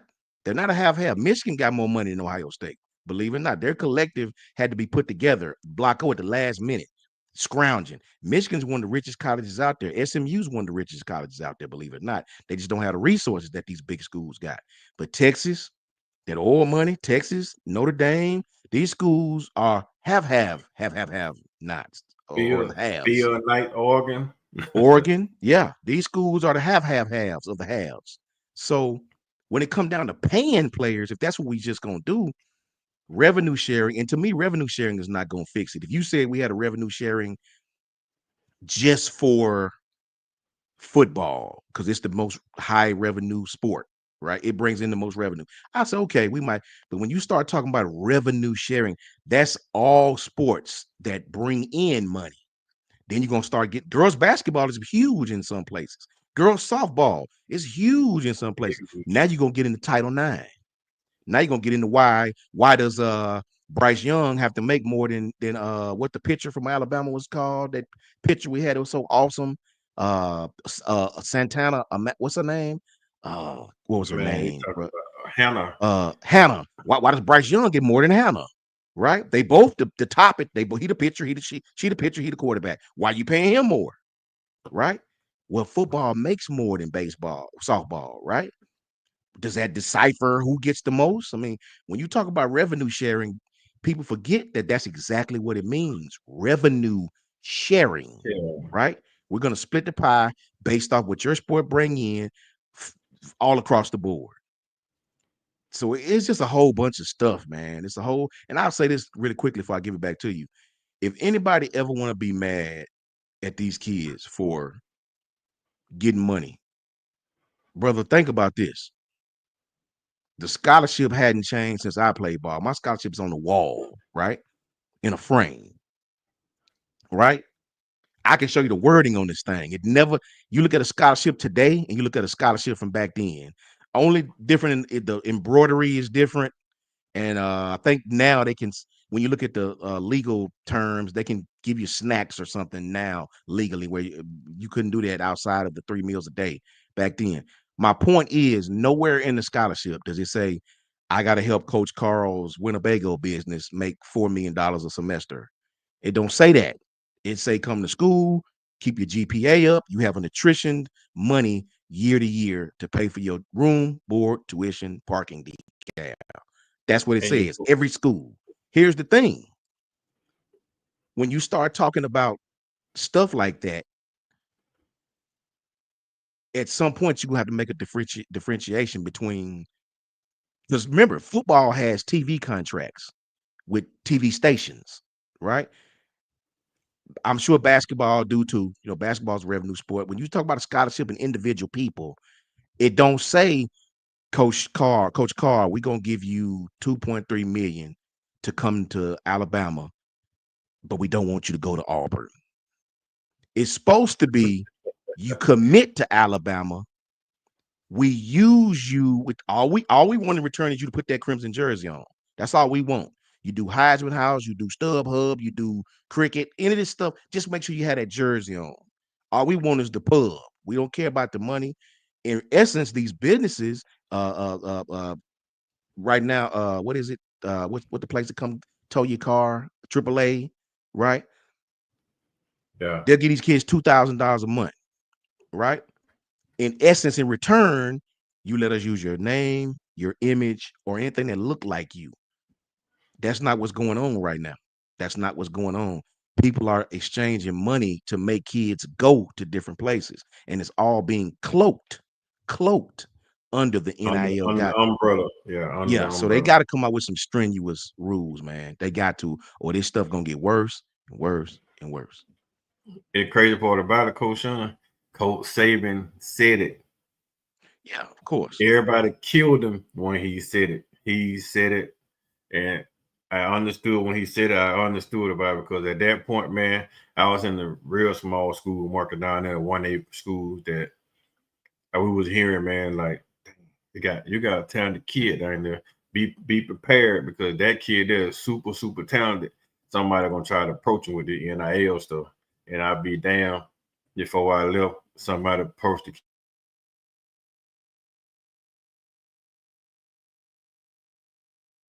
Oops. I think you froze up, Coach. If you can still hear me, Coach might have froze up a little bit. Foss. I appreciate that, Latoya. The Yeah, name Montana Foss, the picture, right? But I'm with I'm with you on that, man.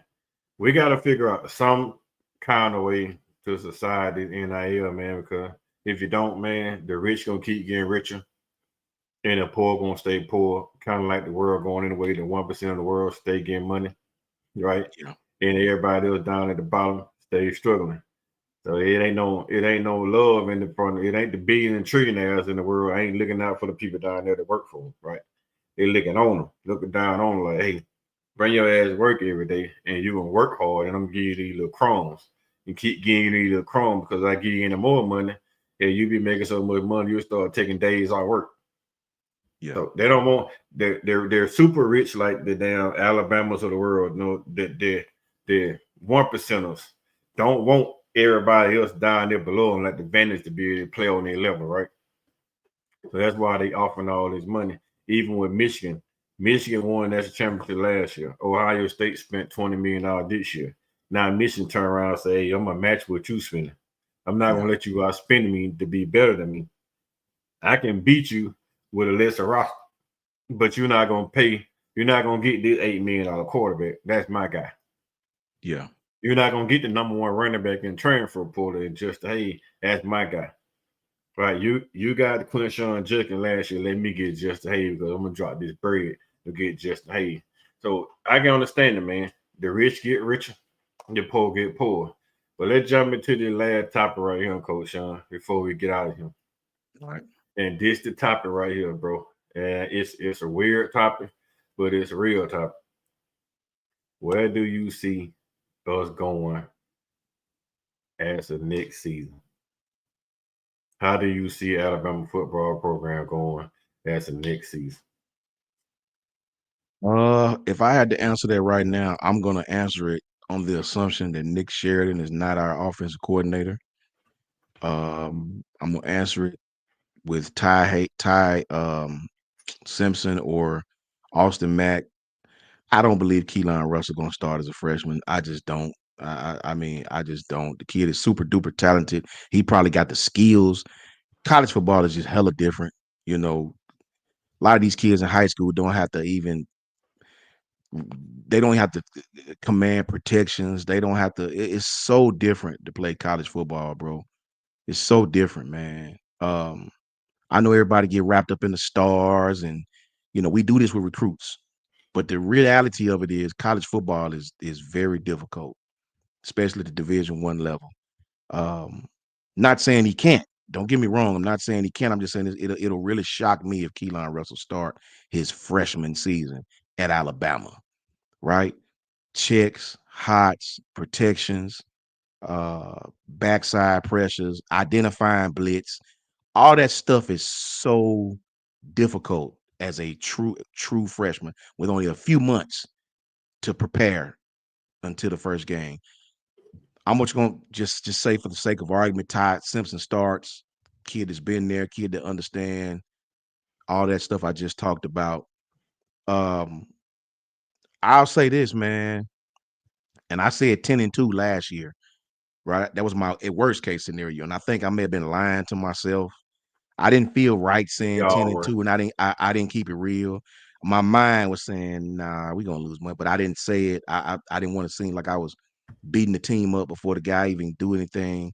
I ain't gonna lie about myself this time. I mean, I don't really know, man. I don't really know. I'll say if we got the same schedule, just reverse the home and away.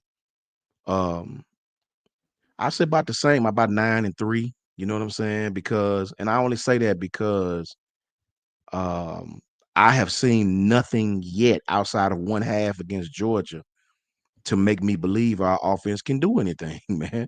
Like, I'm answering off what I saw, right? Sure, you had other games where you played well on the offensive side of the ball, but the fact that right after that you played terrible goes to my point. You know, when you don't want to be on a wave, man. You want to stay up here. You want to What stay does a up, wave do? A wave goes up down, and come back down, up, up and down, up and down. down, come back. No, that's all we did all season. And I'm talking about not just the quarterback position, our offensive line. From youth league football, bro, you understand protection, you understand blitz, you understand five can't block six, you understand five can't block seven. You keep a tight end in to help your tackles out because they're getting their asses whipped. Cool. Then they start bringing pressure in the middle. Michigan. You got to have some type of offensive rhythm. That's what the film study's for. You know what this team is going to do. Now, the film study help you about 80%. We know there's the 20% that they could put in a player or two here that they don't show on film. We all know that, right? But the Yeah. film study is supposed to give you a foundational piece of what this team does well. What are they going to try to do to us from the defensive perspective, and what we can do to them on the offense? What's their tendencies? What do they like to do? How have other teams attacked them? That's what the film study's for. If you show me every game, Coach Carl, that the film study didn't mean nothing, we gonna still run quarterback counter read. I don't care if y'all ready for it or not. We gonna lose 5 yards 2 times in the same series. Who And gives a then we're damn? gonna We still gonna and run it. and then we're gonna have to drop back and drop back on 3rd and 20, right? Yeah, and then we're gonna drop back on 3rd and 20 when you're not expecting it. Then we're gonna Yeah. run play action on a 3rd and 20. Like they actually believe you're gonna run the damn ball. So, you say what you want, bro. We gonna all see it differently. I say if Nick Sheridan is there, we're gonna struggle because I watch Nick Sheridan. I watch Nick Sheridan. These cats will blame Jalen, and one week they're blaming Jalen, one week they won't blame Jalen, and next week they would.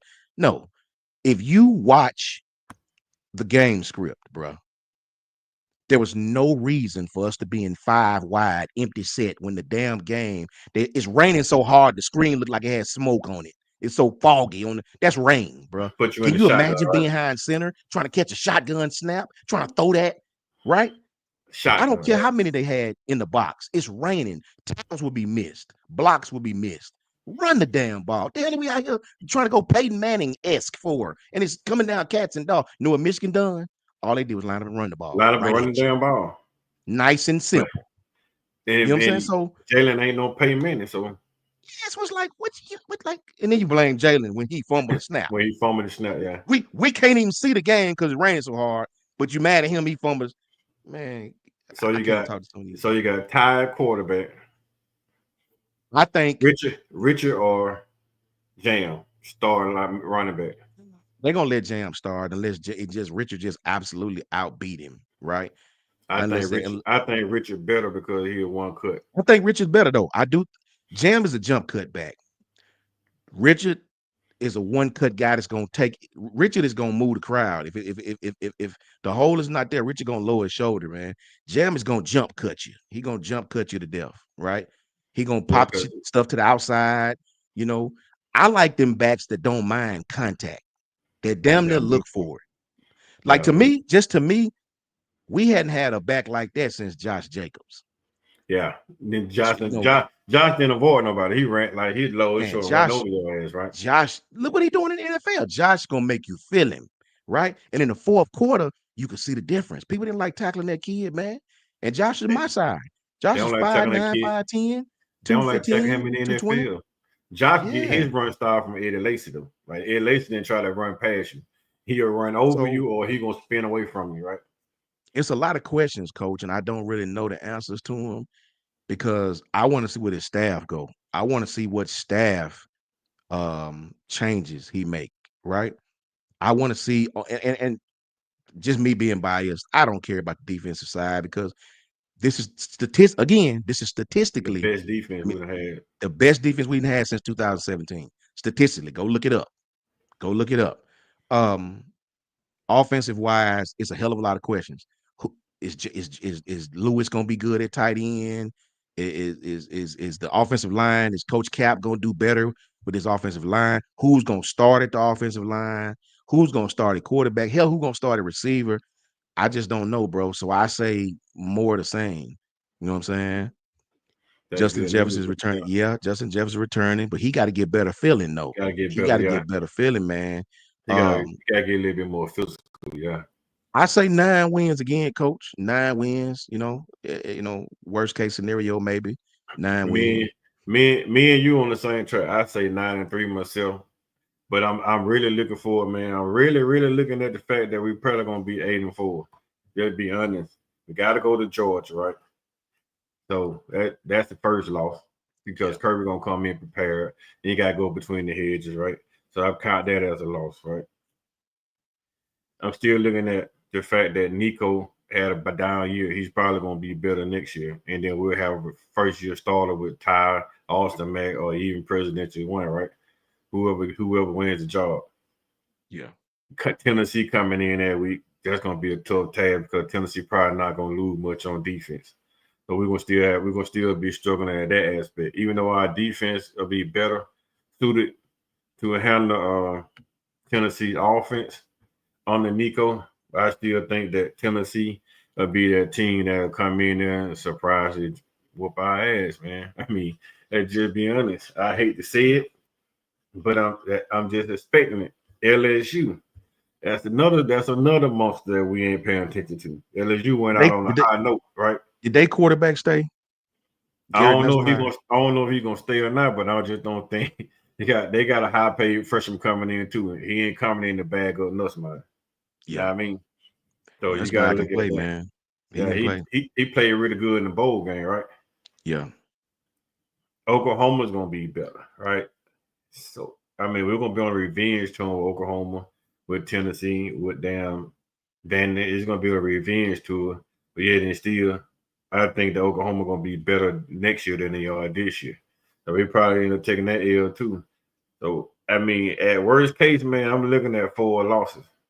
Georgia's down there like a guarantee because that's gonna be an early season game. And I don't know if any one of those guys, those stars, are gonna be prepared for that game, man. So then we gotta go to Florida State. You never know what Florida State is gonna turn out to be next year. They spend a lot of money too, so it's ugly, man. I mean, I'm looking. I think JB is right. I think JB is right, man. I'm gonna tell you something, man. Who may be my favorite quarterback? I respect Ty the most because he stayed just like Jalen. But Austin Mack, man, may be the kid that people forget when he came into the game. His third play of the game, this cat dropped back on the 3-step drop, planted his foot, and hit Rico Scott dead in the chops about 35, 40 yards down the field between him and the sideline. Mack can he ain't go. He ain't gonna outrun nobody. He ain't gonna outrun nobody. Hey, and he on the But that 18. but that cat can throw that rock. He got a cannon, and we discounting him. You know what I'm saying? No, I I know. just Me personally, I'm not discounting because yeah, I just said whoever wins the job. I think yeah. Austin Mack is more talented than Ty Simpson. Honestly, I do. I do too. I do But too, I don't. man. But I think what they offer Keelan Russell is it's gonna conflict with what they getting Austin Mack. They got a You know what I'm plan. saying? Yeah. That's kind of like if you telling Keelan Russell that he coming in to be the guy. I'm thinking that they plan on starting Ty Simpson or Keelan Russell. It's gonna be one of the two. I don't think they really have a plan for Austin Mack. You telling that guy, like that guy was at Alabama All-American game on All-American game, saying that they told him that he was coming in to be the guy, and he ain't saying that on national TV I mean, I believe him. I believe that. because he lying. They told him he coming in to be the guy. He coming in to be the guy. He Let me may ask not you be a the guy question. right So now. this for the whole chat too. Now remember, Jalen only started because we didn't have a choice. All we had was that other dude. Jalen started by default. The roster just we didn't really have him. The other Blake Burnett. Blake Barnett. Here's the thing: how many true, not red shirt, how many true freshmen can y'all name me off the back that's came in, played, and been successful outside of the kid from Florida?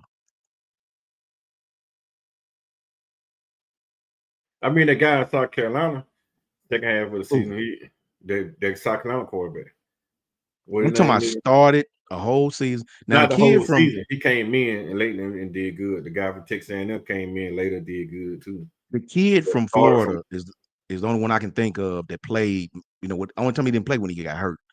DJ Liveway, DJ, yeah, but yeah. he actually bagged up Graham Mercer, whatever his name is. Did he Yeah, back up Graham he Mercer? bagged up Okay, Graham Mercer. okay. I thought he was a starter. But they were bringing him in on run downs, like just to get him in the field of the game. But he actually bagged up Graham Mercer. Cool. I know every time I seen him, this cat was just going off.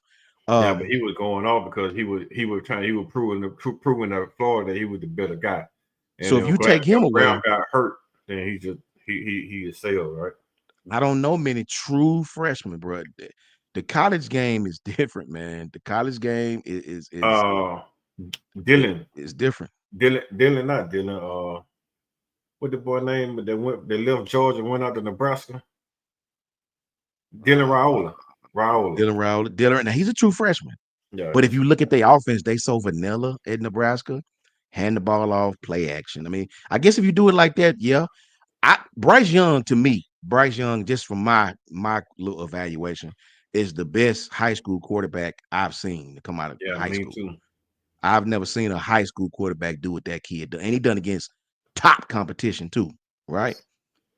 If Bryce Young couldn't start his freshman season, you know,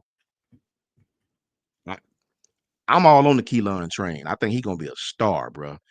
But starting, that's gonna be tough, brother. I don't care how talented he is in high school.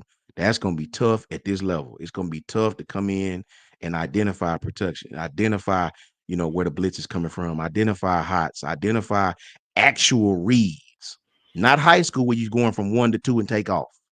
You got to really the high school, the college game is very, very, very different, man. Very But different. I'm gonna tell you about Bryce now. From what I heard from some of the people on the coaching staff when we were coming up there in the summer for a visit, right? Bryce came in. Bryce beat out Mac Jones for the starting job. They've been wanting to give Mac Jones the start over Bryce as the loyalty thing, just to get him a start, right? And Mac Jones went out there and balled out and kept Bryce on the sideline. Say, I'm gonna take this opportunity and then I'm gonna go out here and show you what I got. And he came out there, he started the first game, went out there, he balled out, and Saban couldn't put him off the field. And Bryce understood it. That's why Bryce didn't have a problem being in the shadow. But Bryce came in to be that guy. Bryce was that guy coming into the season, that number one guy. But Saban gave Mac Jones a chance to be the starter, and he went out there and he took over, man, and he led the team to a national championship. Yeah. But I think, me personally, I'm thinking that that's going to be the same thing that they do with Ty. They're going to give him an opportunity because he stayed. But Facts. if if Keelan Russell come in January next week, he should be there next week, right? If Keelan shows up next week, go through all the prep, hit the spring game, and he outplays Mac. He outplays Ty Simpson in the spring game. Ty Simpson out of here, bro. Kelly Bryant started over Trevor Lawrence his freshman year, JB. Yeah.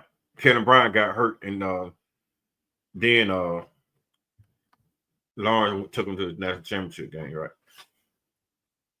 And remember this too: if Keelan's a true freshman, he come in, he start, and it don't go right, you could kill that kid confidence from when you're a freshman, man, and you going on the road to these places, man. It's really easy to get out there and lose your confidence, man, if it don't go well.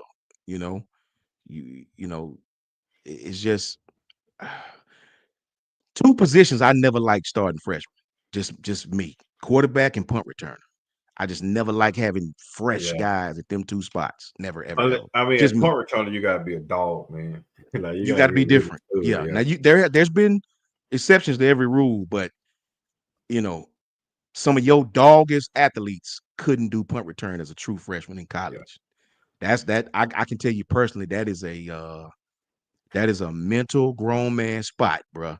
Because I'm telling you, if you even look down for a second and look back up with how fast they get downfield, it's a different ball game, man. Totally different. I'm with you, Auntie Janet. It's Ty's job to lose, but I think so too. He better not stink it up in the spring game. I tell you that much. If he go out there and have a bad spring, it's a wrap. Brother, I'll be real with you, and I don't speak on this because Ty, I got all the respect in the world for Ty Hayes. I mean, why do I keep saying Ty Hayes?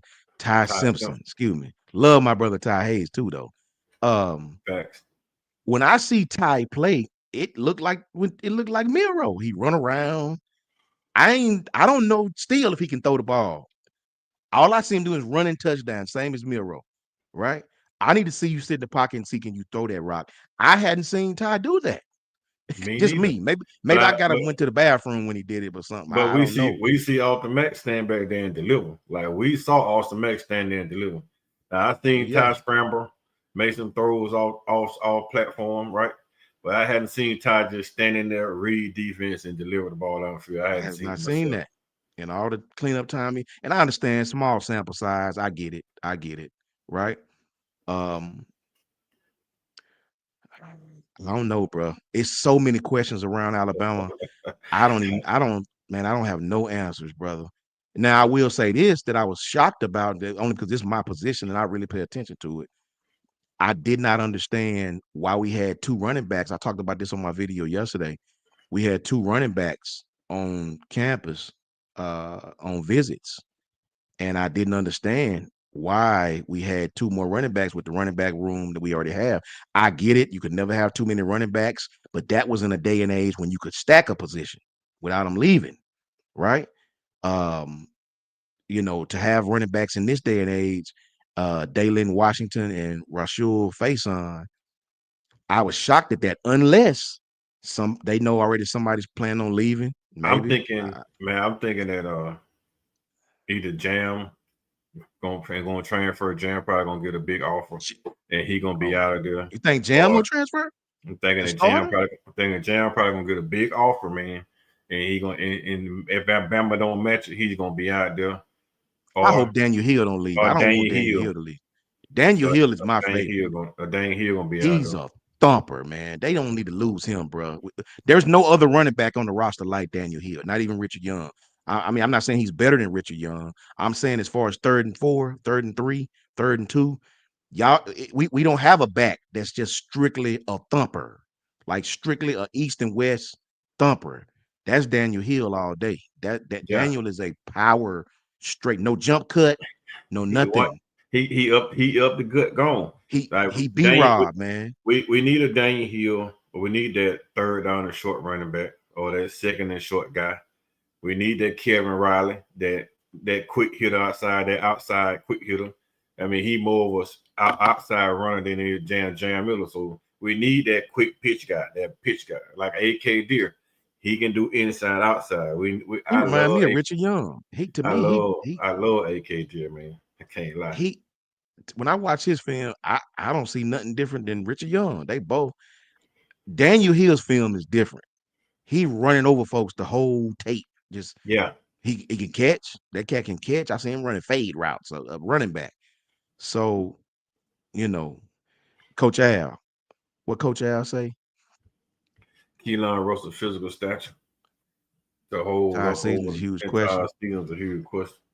Ty had a lot of weight. Miro was durable and took. But yeah, that's what I'm saying. College football Um, is totally different, bro. At any level, any college football. We get hung up on these 5 stars, and when people don't understand, that's our next starter, bro. Y'all have no clue, bro. only good part for Ty and Austin Mack I seen Keelan Russell had an ankle injury in that All-American game. And that high ankle sprain takes a while to heal. It does high ankle sprain. I seen him standing next to Dijon Lee, and I was like, and I know Dijon Lee's a bigger kid. I get it, but he looked like a little pencil compared to Dijon Lee. I said, damn, that boy is skinny. I didn't realize he was that thin, bro. So look, man, all it takes is all it takes is a tackle to blow a block. Blind side, and they gonna destroy him, cuz backside. So they definitely got to get him in the weight room more than just one summer, more than just a spring. You got to get him in the weight room, bro. Yeah, I say the same thing too, man. I say down, bring him in, let him down red shirt this year, get stronger. Then you still got 2 solid quarterbacks, man, that can ride you through a season. Which you don't have that many high expectations for this season anyway, according to a fan base. Like you said 9-3, I said 8-4. So I mean the expectation for us fans ain't that high anyway. So if we're gonna take a loss, shit, this the year to take the loss.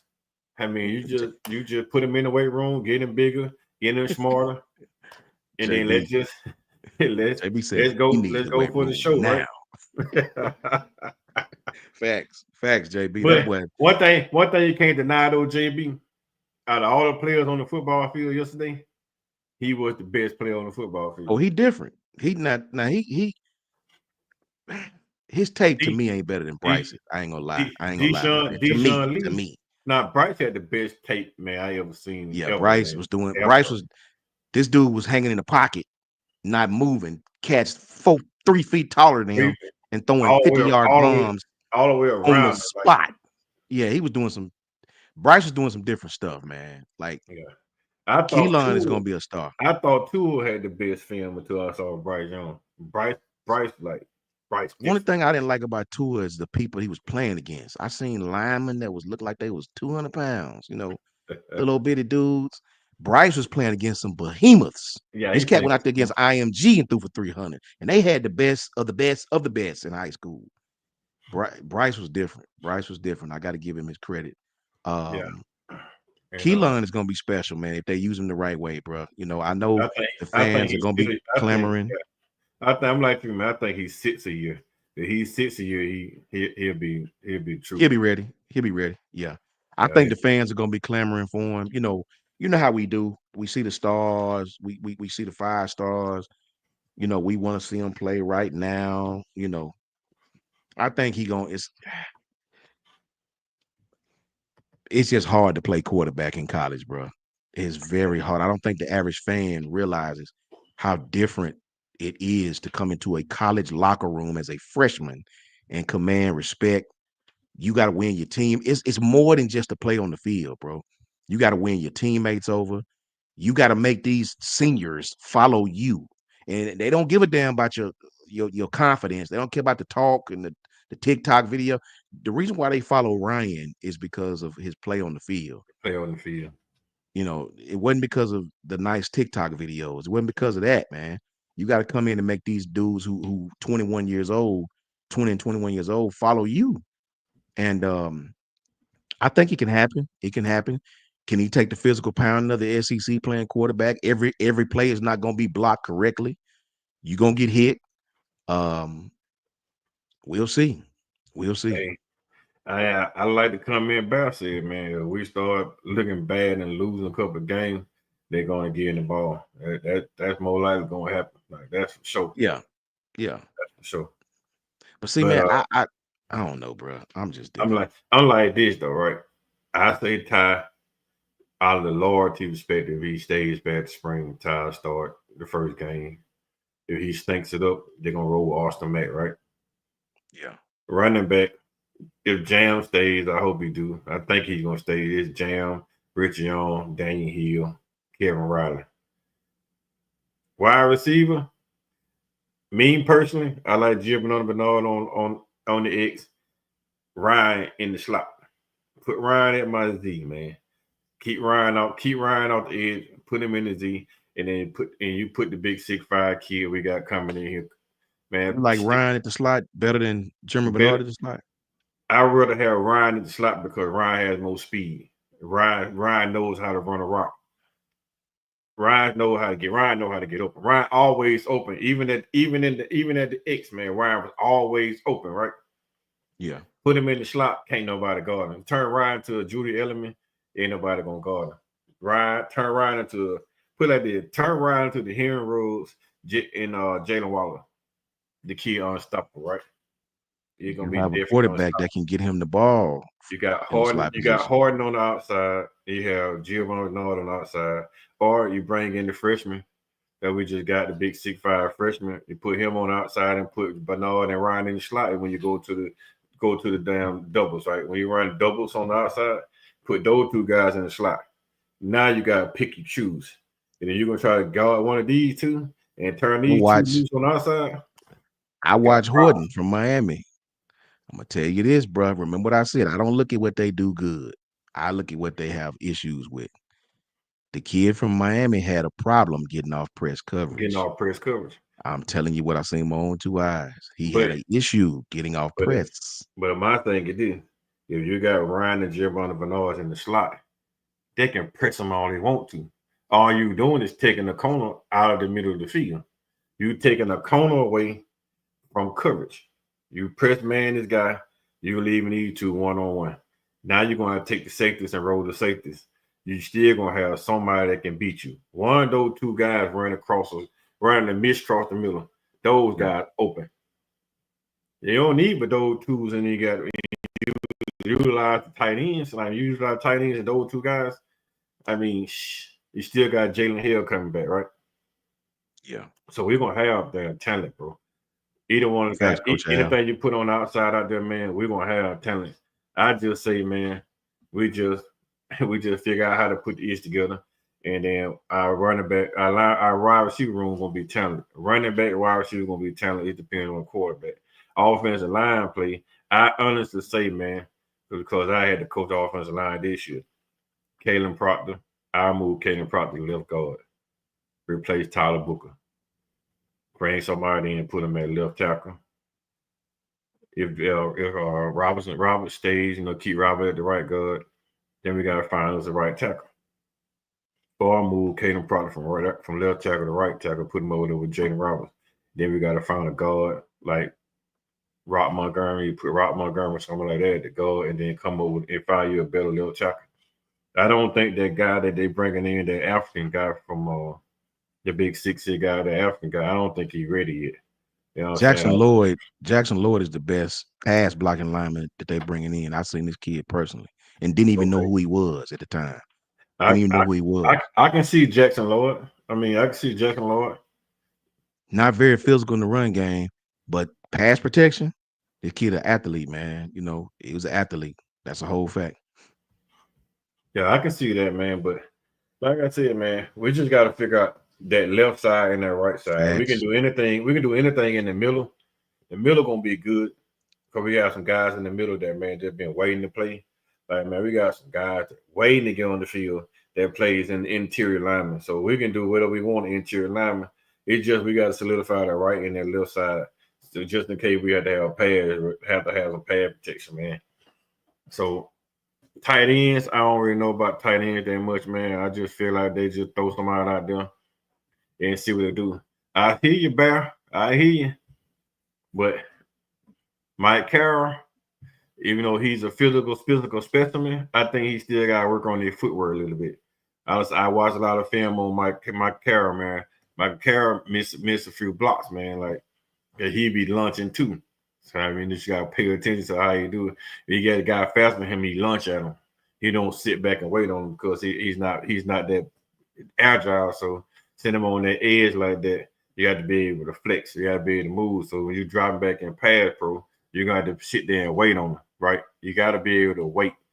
If you in pass pro, if you will launch at a defense end, he gonna beat you every single time. If you're not agile enough to move back and forward when the defense end he show you and go like the show and go. Like he might show inside and go outside on you, or he might show outside and spin back inside on you. You still got to be able to move your feet and stay in front of that guy. So I understand that with Michael Carroll, but Michael Carroll got to learn. I think he got to get his footwork down. So if they can fix his feet work and keep him from lunching and get him to sit back on their back feet and keep him from lunching, he'll be a good fit at either side of those tackles. I give you that for sure. I respect that, but just not quite yet for me as the offensive line coach this year. Facts, right? Coach Al. Facts. See, man, for me, man, I want to find a QB that understand cover one, cover three, can recognize this middle of the field close, as we call it, defenses.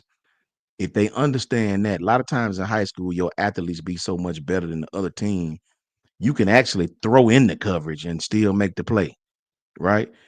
The one thing about Bryce that he was taught, them coaches at Mater Dei was very, very good. Bryce understood college principles. He understood that before he got to college. He understood different coverages in the middle of the field close, cover one, cover three. He recognized this from a quarterback spot, man. A lot of high schools don't teach it like that. They don't drill it in like that, man. Drop back, find your favorite receiver, throw it to him. You know, that kid was mentally ahead of most quarterbacks. Starting freshman offensive lineman to me is another place they got to be really, really, really ready. It was Coach Al. I think it was Coach Al, the one who told us at first that Caden may have to move inside. And I went back and I just started to watch Caden. I wanted to watch him. And Coach Al was right. He didn't have issues in the run game. The kid was getting a body on a body, a hat on a hat. He was moving people. Yeah, he moved on but even with the pass rushes that weren't very good, he had to recover a lot of the times. Even pass rushes that weren't very sound was still getting by him. And from what I found out is this kid, they say Caden was like 388 when he got back. He lost like 25 pounds. So he got down like 360, 365. He's very comparable in size to Jordan Mailata for the Eagles, that left tackle for the Eagles. Jordan Mailata that played rugby, he's 6'8", 370. Big old rascal. Caden is 6'7", 370. And so I think losing weight, what you gonna get is what you're gonna get. He's just a big kid, man. Like when you look at the kid, he's not fat. Believe it. I know in the suit, in the pads, it looked like that. The kid is not fat. He ain't sloppy. He's just a big, solid kid, man.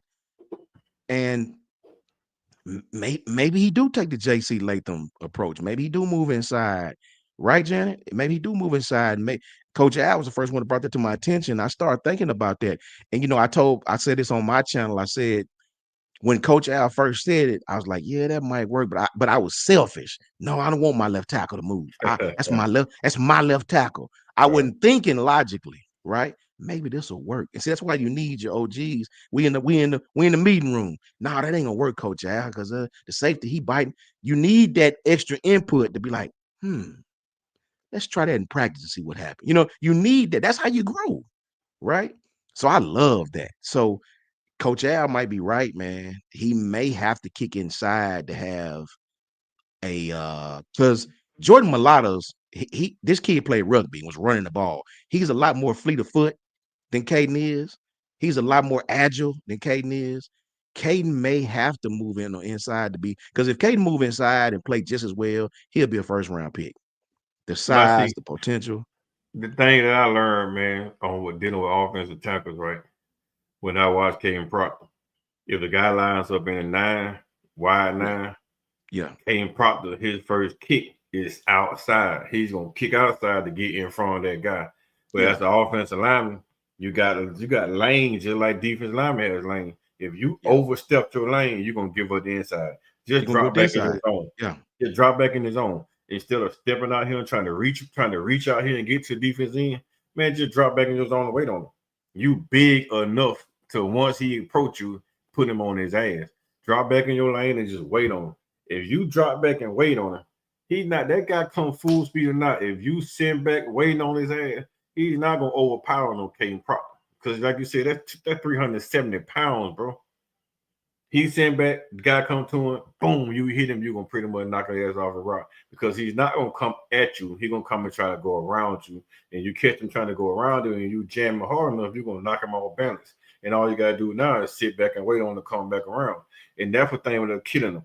Roberts on one side, Pritchard on one side, Proctor on the other side. As soon as they get a fair defense in, line wide nine, they step outside and they get beat inside. And when they step inside, they get beat around. Step back, just drop back in your lane and just stay in your damn lane and wait for them to come back to you. That's what made our other linemen so successful, man. Like J.C. Latham.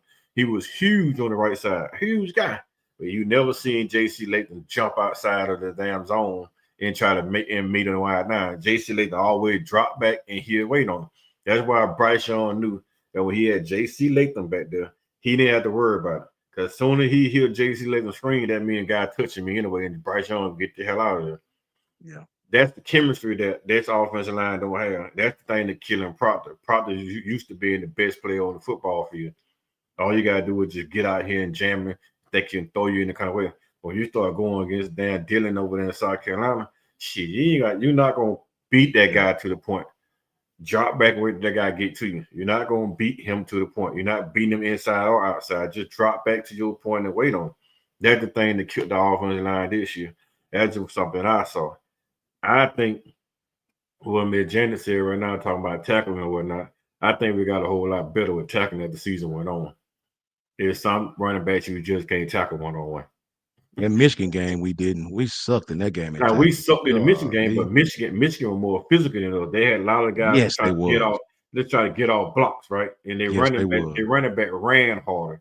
So when you got a running back that's coming out here at you, like you got a Coach Sean coming out here at you that don't give a shit about nothing, right? You're not gonna let the first guy tackle you, right? As a running back, if we teach our running backs, right? First guy don't count, right? You don't even count the first guy. You better make that guy miss.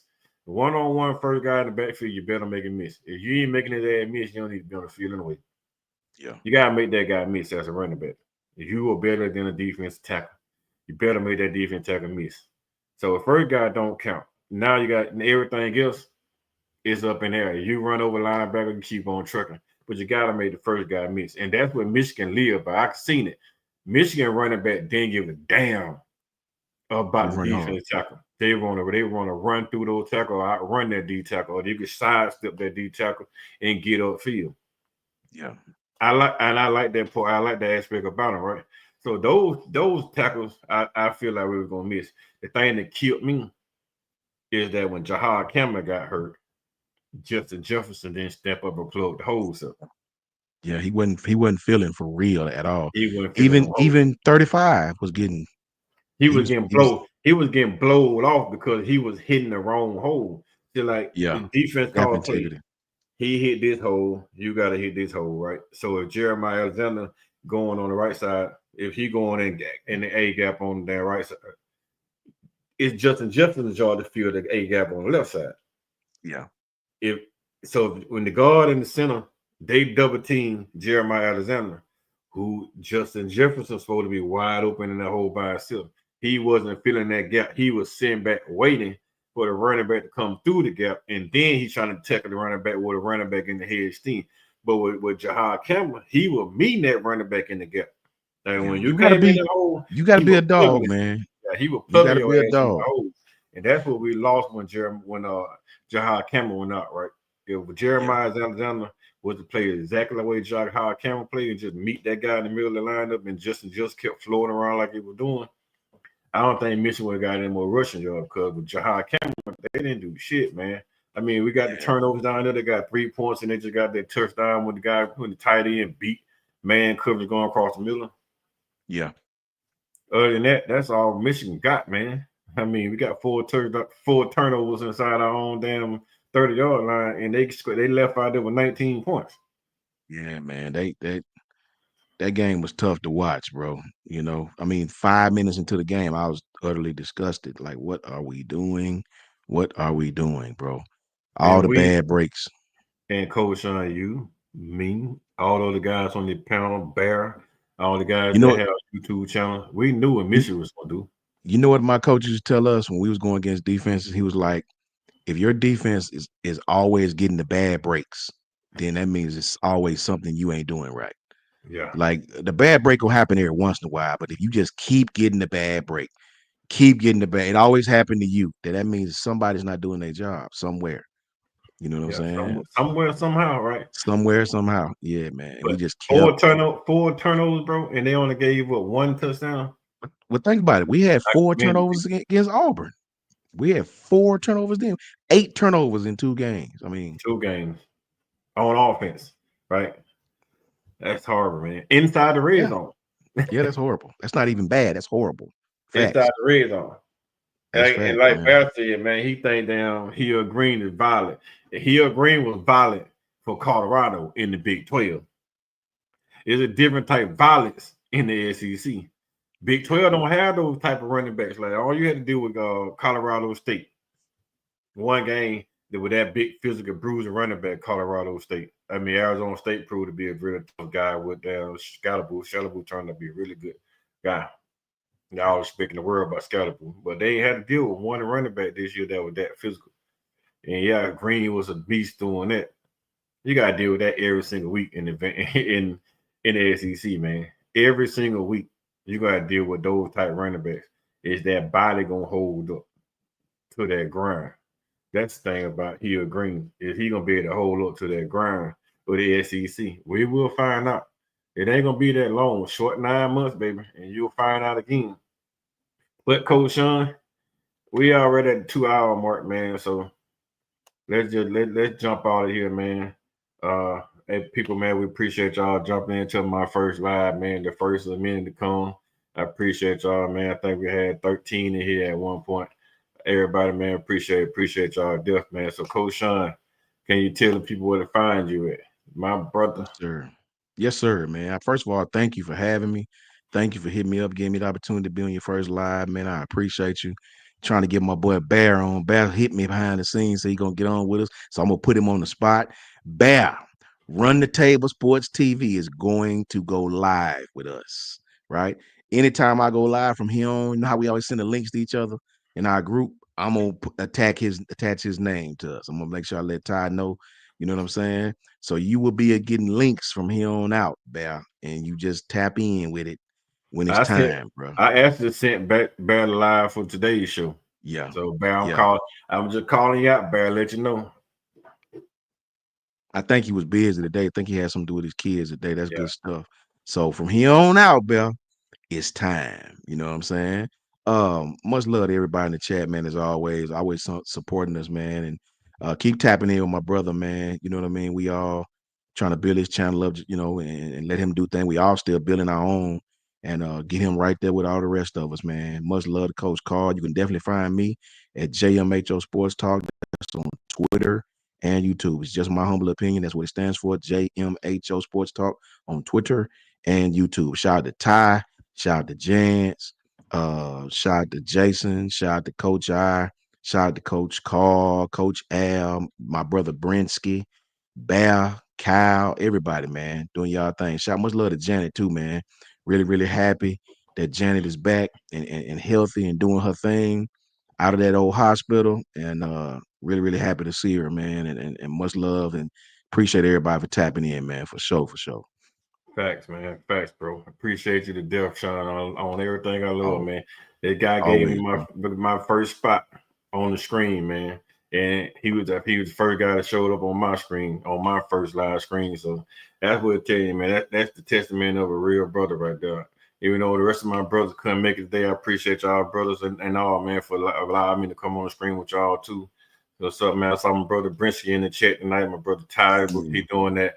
He back in that law firm, man, getting that grind on. So you can't hate on him, boy. Get that money, Ty. We love to see you, man. Like I said, Bear, I sent you the link, man. Next time, man, jump on, man. We would love to have you on the show. That's lady right here, Miss Stephanie. That's my co-worker, man. That's one of my co-workers. Appreciate you tapping in, Miss Stephanie. Good to see you, Auntie Janet. Love you too, Auntie Janet, man. Facts. I pray for you, man. Look, Appreciate you, shout man.